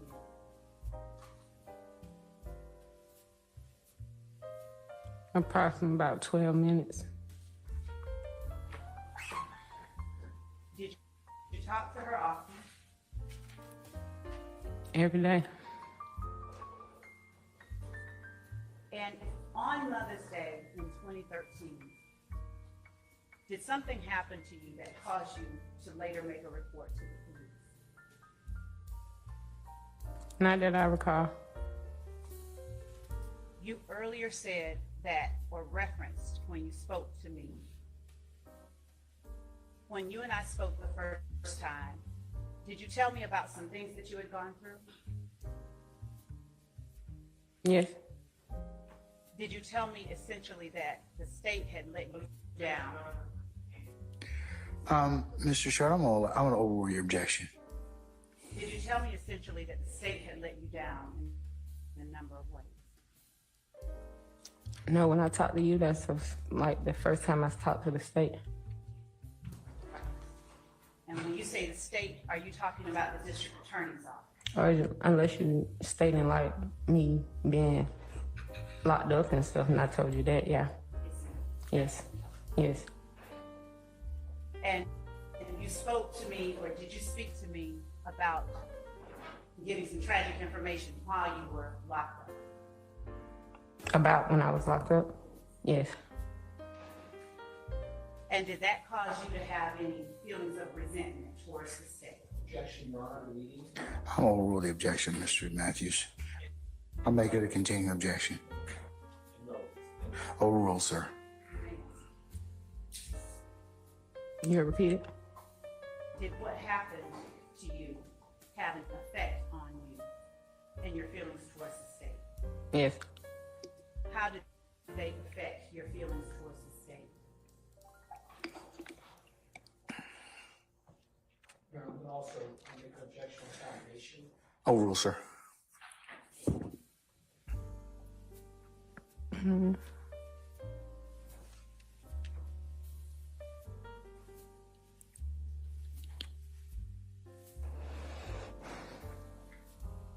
It just made me feel like, like they weren't trustworthy. I'm sorry that you were made to feel that way. When was it that you were? I'm going to object and ask that that last statement from the state was stricken. That's inappropriate. I'm gonna overrule the objection, Mr. Adams. Ms. Bennett, when was it that you were locked up, as you just referenced? What year? 2013, 2015 to 2017. In 2015, is that when you went to the Department of Corrections? Yeah, I went to prison. In 2013, were you in prison? Now, none of that has to do with this case. I want y'all to know that. This is her witness. And she brought her on here. For what reason? Because she's not answering the way she wants her to answer. Now she's going to destroy her character and her credibility. But that's only to people who don't see growth.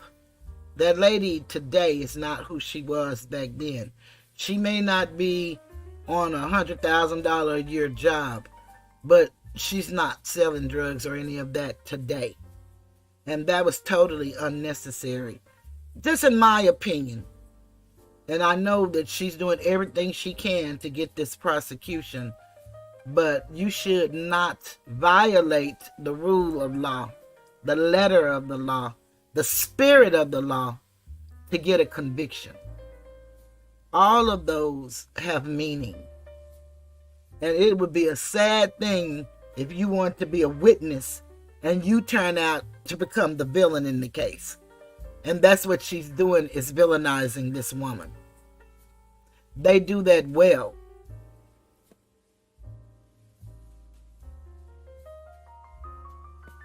I'm going to say in Fulton County DA's office. No, I was in Clayton. I think Clayton. In 2013, were you out on bond for charges in Clayton?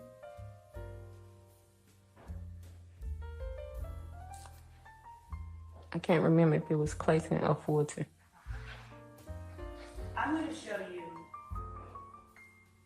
what I will have marked as State's Exhibit number 28 Alpha Alpha. And I'll ask you to take a look at it. And I'll ask you if this copy of documents from Clayton County, Mr. Adams, you want to refreshes your recollection. On May 12th, 2013, Mother's Day, did you own a firearm?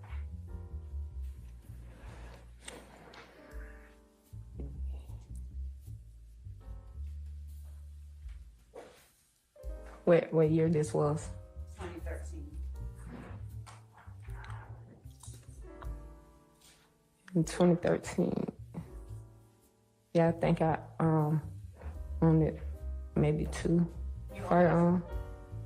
And what type of firearms did you own in 2013?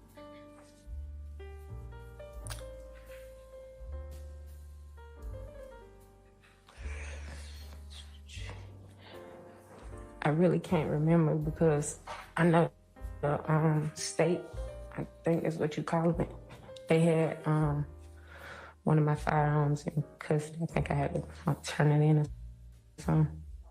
Yeah, but I don't know which one. Do you recall whether you owned a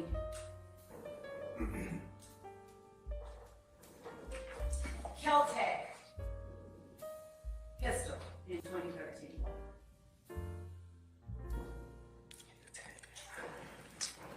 I'm not sure. In 2013, would you tell the jury the last name of your child's father that you lived with? Just the last name and first initial. Anderson. And what was the first initial? M. On Mother's Day, May 12, 2013, was your child's father friends with defendant Jeffrey Williams?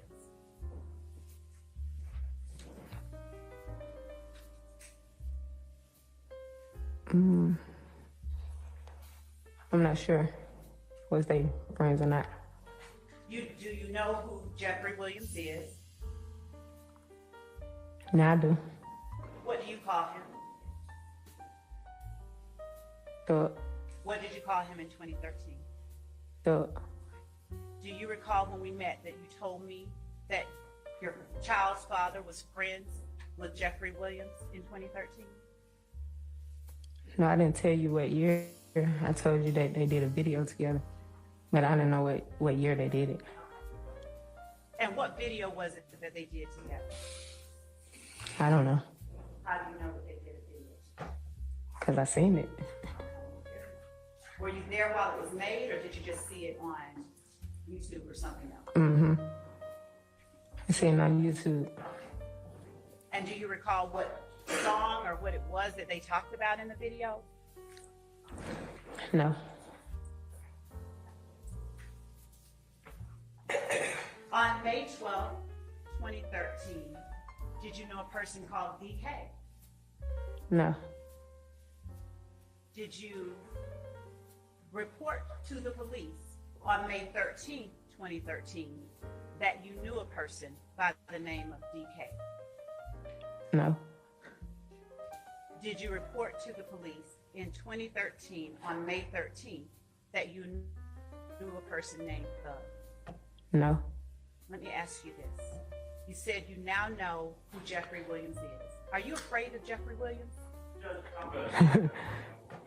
No, I know who he is. Hold on, man. Hold on. All right.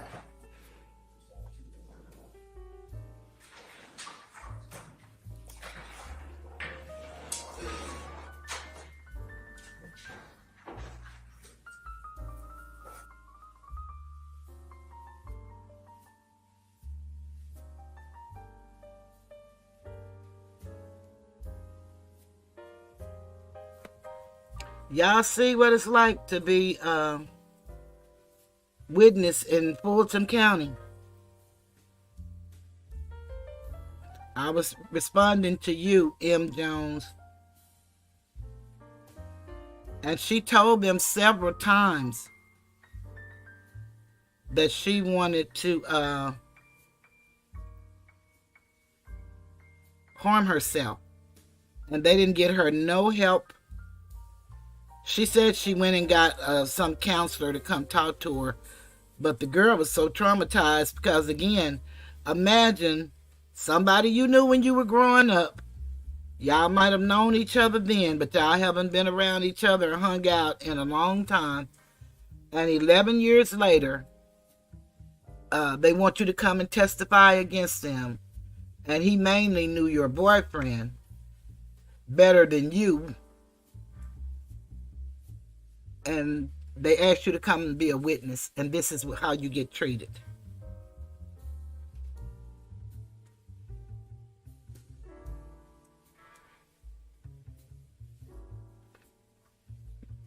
I think the judge let her go too far and say too much, and he kept overruling. He sustained one or two of their objections, but he kept overruling their objections. And it's been some troubles with this judge. It take liquid to talk about this judge because she had been watching the case before I ever started watching it, and she may have some commentary on it. If y'all checked her out, I had put her link in here. But this trial is really interesting, and so if y'all get a chance, check it out. It will resume on the 8th of April,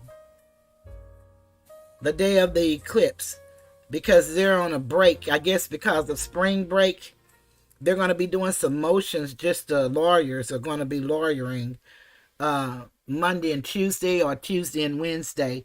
But the testimony, they held her over to April the 8th. This girl should only been on the witness stand for maybe 30 minutes, an hour at the most. 30 minutes with the state, 30 minutes with the defense. But this lady dragged it on, and they take more breaks than a little bit. And that's why she's still under arrest.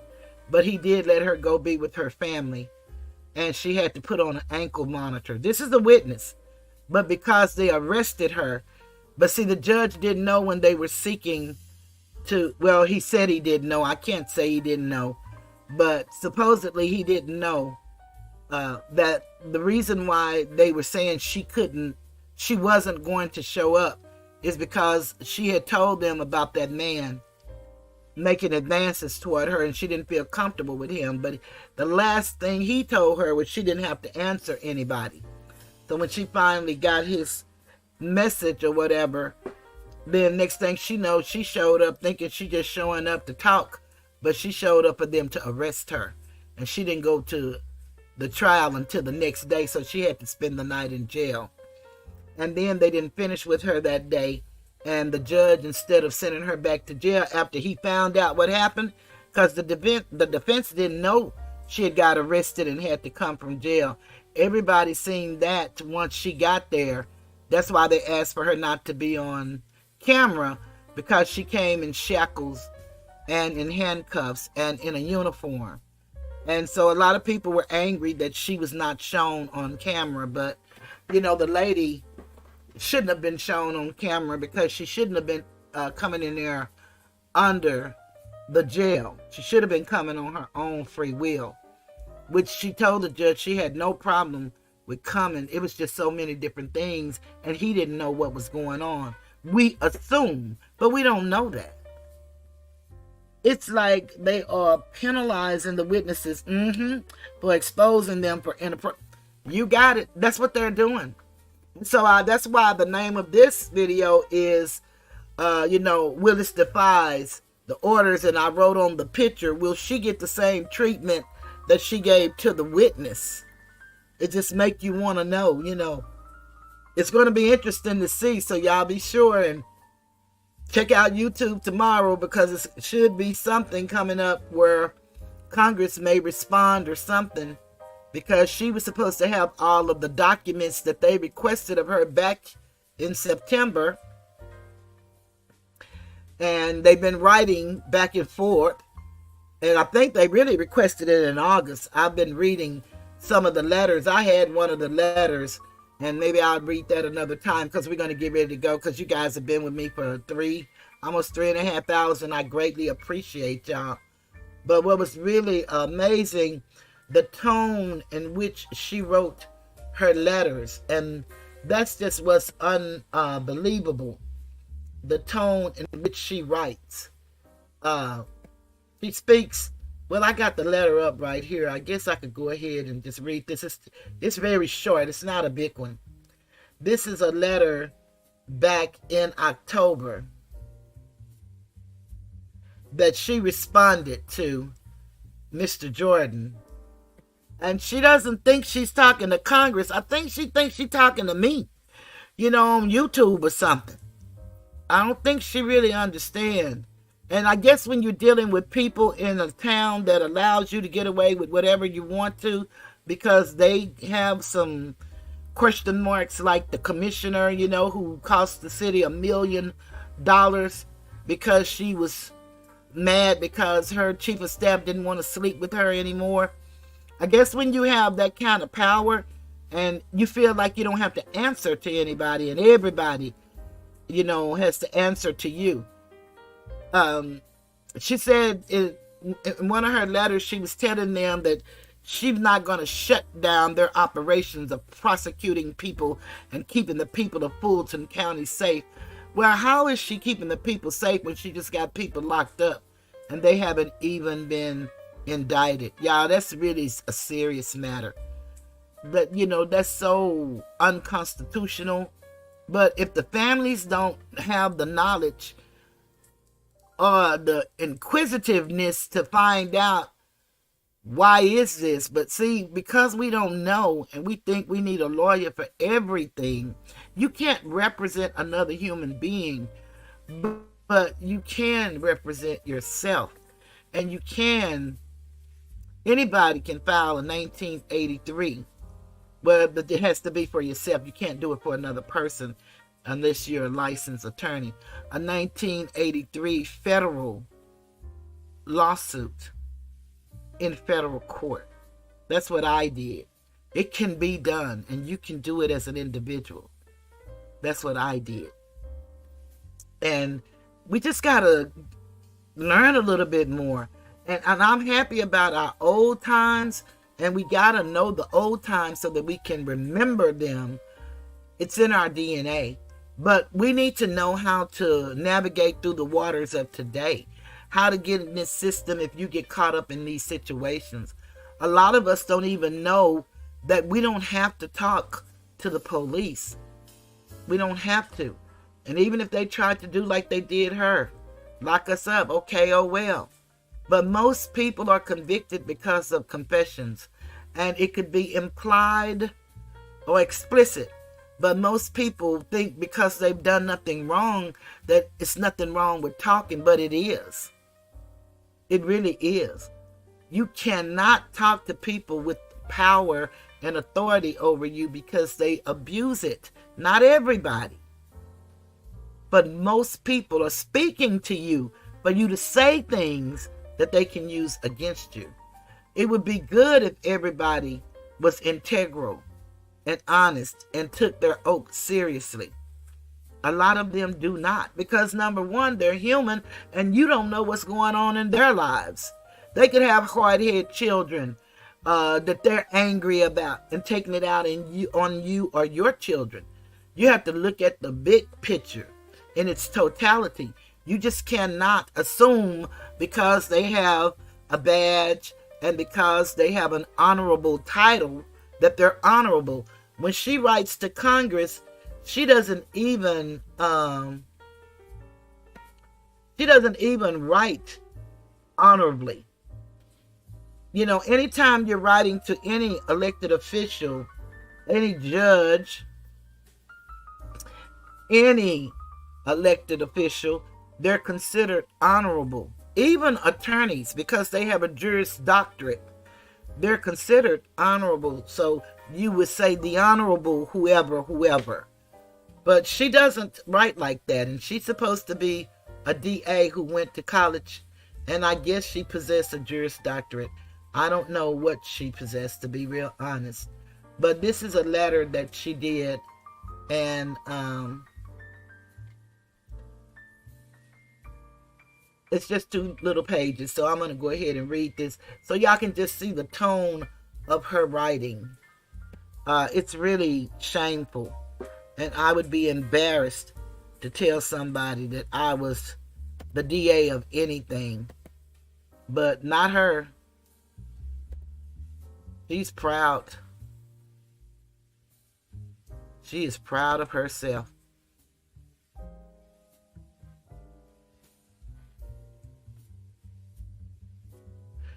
And this is October the 11th, 2023. And listen how she responded and what she said to this man. She said,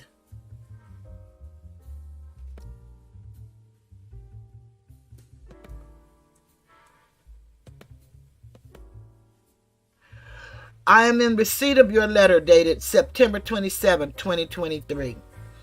A charitable explanation of your correspondence is that you are ignorant Now she talking to Congress, y'all. Ignorant of the United States and Georgia constitutions and codes. A more troubling explanation is that you are abusing your authority as chairman of the Committee on the Judiciary to attempt to obstruct and interfere with a Georgia criminal prosecution. See OCGA 1610-24. Indeed, you confessed to this motivation on Mark Lebbing's September 10th, 2023 show when discussing one of my office's active prosecutions. You boasted, "We're trying to get all the answers, but we're trying to stop this stuff as well." Emphasis added.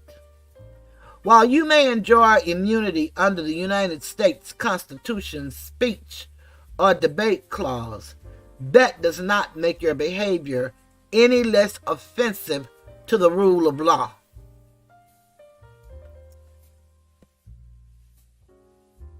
As the person chosen by the citizens of Fulton County to be their district attorney, I serve them, and my team and I are exceptionally busy. We have already written a letter, which I have attached again for your reference, explaining why the legal positions you advance are meritless. Nothing you've said in your latest letter changes that fact. As I have explained, your request implicates significant, well-recognized confidentiality interests related to an ongoing criminal matter, as well as serious constitutional concerns regarding federalism and separation of powers. To the extent you have specific questions about the Department of Justice's communications, we refer you to the Department of Justice. To the extent you have specific questions about our use of federal funds, we have already provided you with extensive information, and further information can be found here at www.justicegov.grants.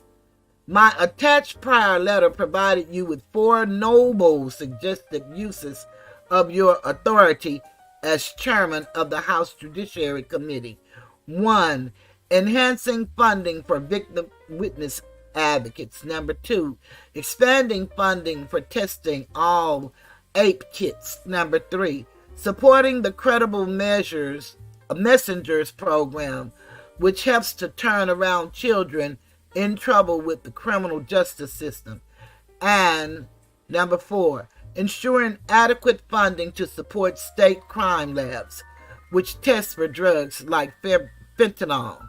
I would encourage you to focus your attention on those issues, which would make life better for the American people.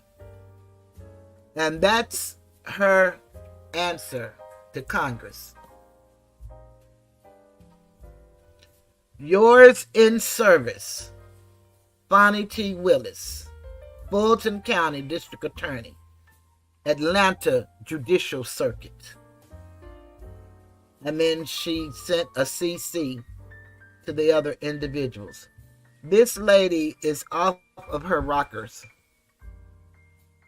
And you don't have to cower down to nobody. At no point in time in life do you have to cower down. But when you're doing a professional letter, I went to essaypro.com, and it kind of gives you the style of writing and tone. And let's just see a formal letter. What should a formal letter look like?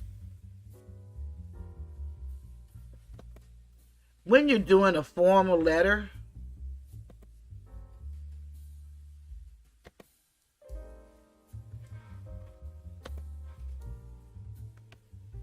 just in case you have to write somebody. A formal tone in writing is characterized by its polished and professional demeanor. This tone is frequently employed in various contexts, including academic papers following the Chicago-style format. official documents, and business communications. This tone employs sophisticated vocabulary and avoids contractions and colloquial language. For example, a formal tone might be used in an academic research paper discussing the socioeconomic impacts of the climate change on global economies. In accordance with the aforementioned legislation, it is imperative to adhere to the stipulated guidelines in order to ensure compliance. Failure to do so may result in potential legal ramifications. And so that's an example of what a formal letter should sound like. This lady is writing to Congress, and she's writing as if she's talking to an ex-friend that she's angry with. And it makes no sense. And then they say this is the face of women. No, this does not represent any woman that I know. And I know all types of women. But this would not be what they would send, that tone that she sent and the words that she chose. That superiority. And as if nothing is going to happen to her. She should be more humble in whatever she's saying. Humility is something that comes with an everyday walk. It comes with showing empathy for others. It comes with showing compassion for mankind. And this lady lacks all of that. And it looks like the people in her office, but I'm here to tell you all, Avi, who be on with the lead attorney, she looked up how many people that were employed in the DA's office. It's about 258, I believe. I'm probably off a number or two. But it is enough individuals that work in that office where they could have gathered the information that Congress asked them for and sent it in. But she's trying to buy time as if she's playing with the girls in the hood. And, you know, this is not hood playing. M. Jones says a dignified person would never send such a letter to Congress. No, not ever. You know, you wouldn't even send that letter to the teacher that you mad at for mistreating your child. That's just not the way you would write. You wouldn't want anything like that memorialized with your signature on it. Because no matter what, you should write as if everything you write is going to end up in a courtroom one day. And just like Thug is sitting with a jury of his peers, who knows, one day she could be sitting with a jury of her peers with the things that she's doing. I mean, she's very defiant and blatant and arrogant. And for anybody to take up for the behavior, she could be the sweetest person ever walked. I don't know her. But her behavior does not say that about her. And that's all we, the general public, have to go by. You know how you say when you're in Sunday service, let my work speak for me?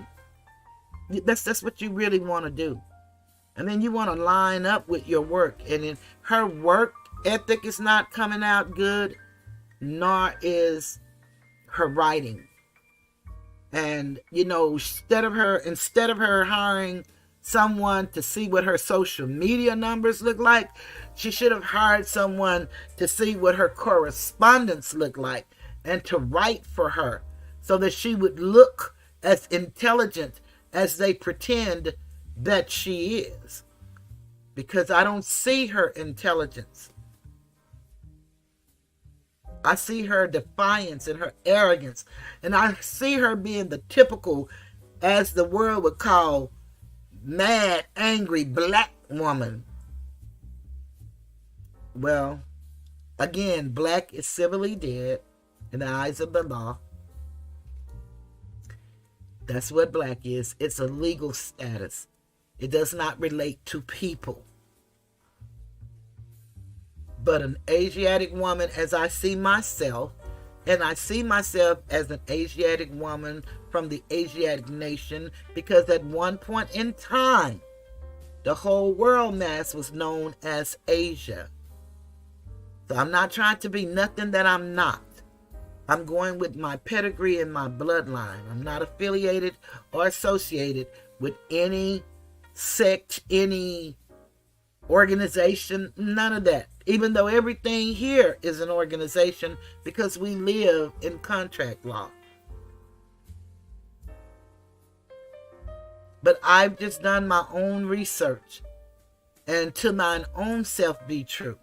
And once you do your research, you make the determination. Law begins and ends with you. And that's why you have to have self-governance and rule over yourself. Unfortunately, we didn't get the lesson. So we think a lot of things these people say to us, we have to adhere to. A lot of things, if we read them for ourselves, we would see just how we're being mistreated as people. And I mean all people, not just Asiatics, but us in particular. So I think I've said enough for tonight. I'm so happy you all came and stayed with me the whole time. Again, if y'all want me to talk about something else, feel free to, leave it in the comments. Thank everybody for hitting the like button.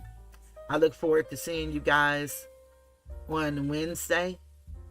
And if y'all come up with something, great. But if not, we're probably going to talk about this. And I keep saying it, but really I need to see all of this to help y'all understand about the plea bargain system, which is trying to take away our rights to a fair trial of our peers. See, they want everybody pleading. They don't have to do any work. You're doing it for them. And what they do is, and we can see it in all of Fani cases, they punish people that don't cop a plea. It's like that man said, y'all, I went back and looked at him sentencing those people. It was just really sad the way he was talking to those people and telling them how they had a chance to make it right and take responsibility.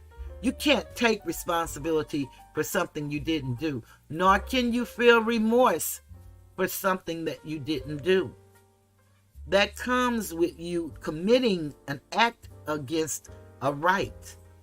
And if you didn't do that, you can't feel that. And you can act if you want to, like these people are doing, because they all trying out for Hollywood or Atlanta would. I don't know what these people are doing. But it is really sad that the people of Atlanta don't see this, and I hope that they're looking at some of this stuff and not, idolizing this woman, because anybody that villainizes their own witnesses, you don't stand a chance. I'm talking about not a chance. So on that note, I'm going to get ready to call it a night. And since it's Easter, I'll close with the mother's love, because I think that some of these people don't have a mother's love at all. And then I'll close with my Whitney Houston. But I thank you all for being here. Look forward to seeing y'all on Wednesday. Have a beautiful beginning of your week.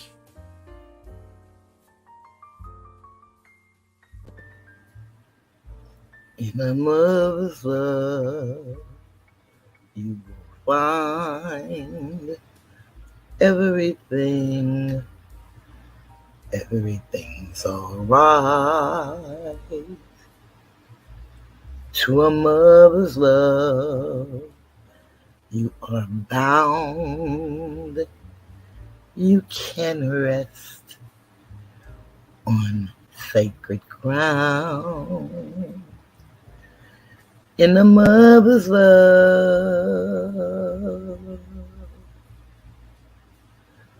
you are free to dream, because she sees what you can be.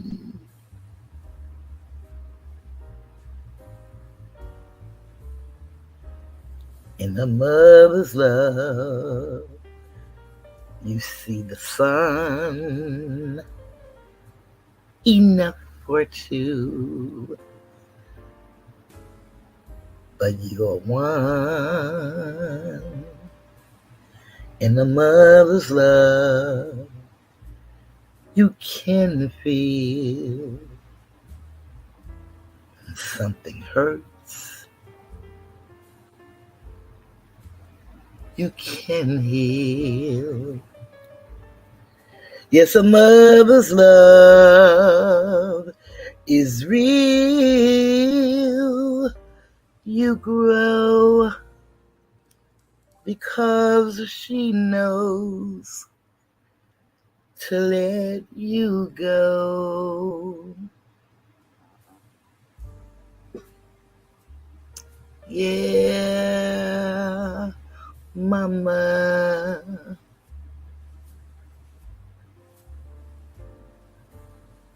Mama, mama, mama.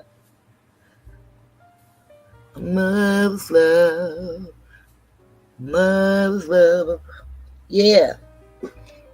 All right. A mother's love. And a mother's love never lies. She believes that you can fly with all of her might. A mother's love. Yay, mama.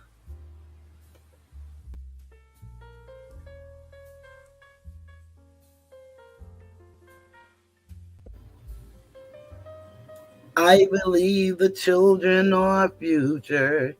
Teach them well and let them lead the way. Show them all the beauty they possess inside. Give them a sense of pride to make it easier. Let the children's laughter remind us who we used to be. Everybody's searching for a hero. People need someone to look up to. I never found anyone to fulfill my needs. A lonely place to be.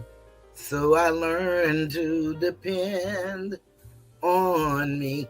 I decided long ago never to walk in anyone's shadow.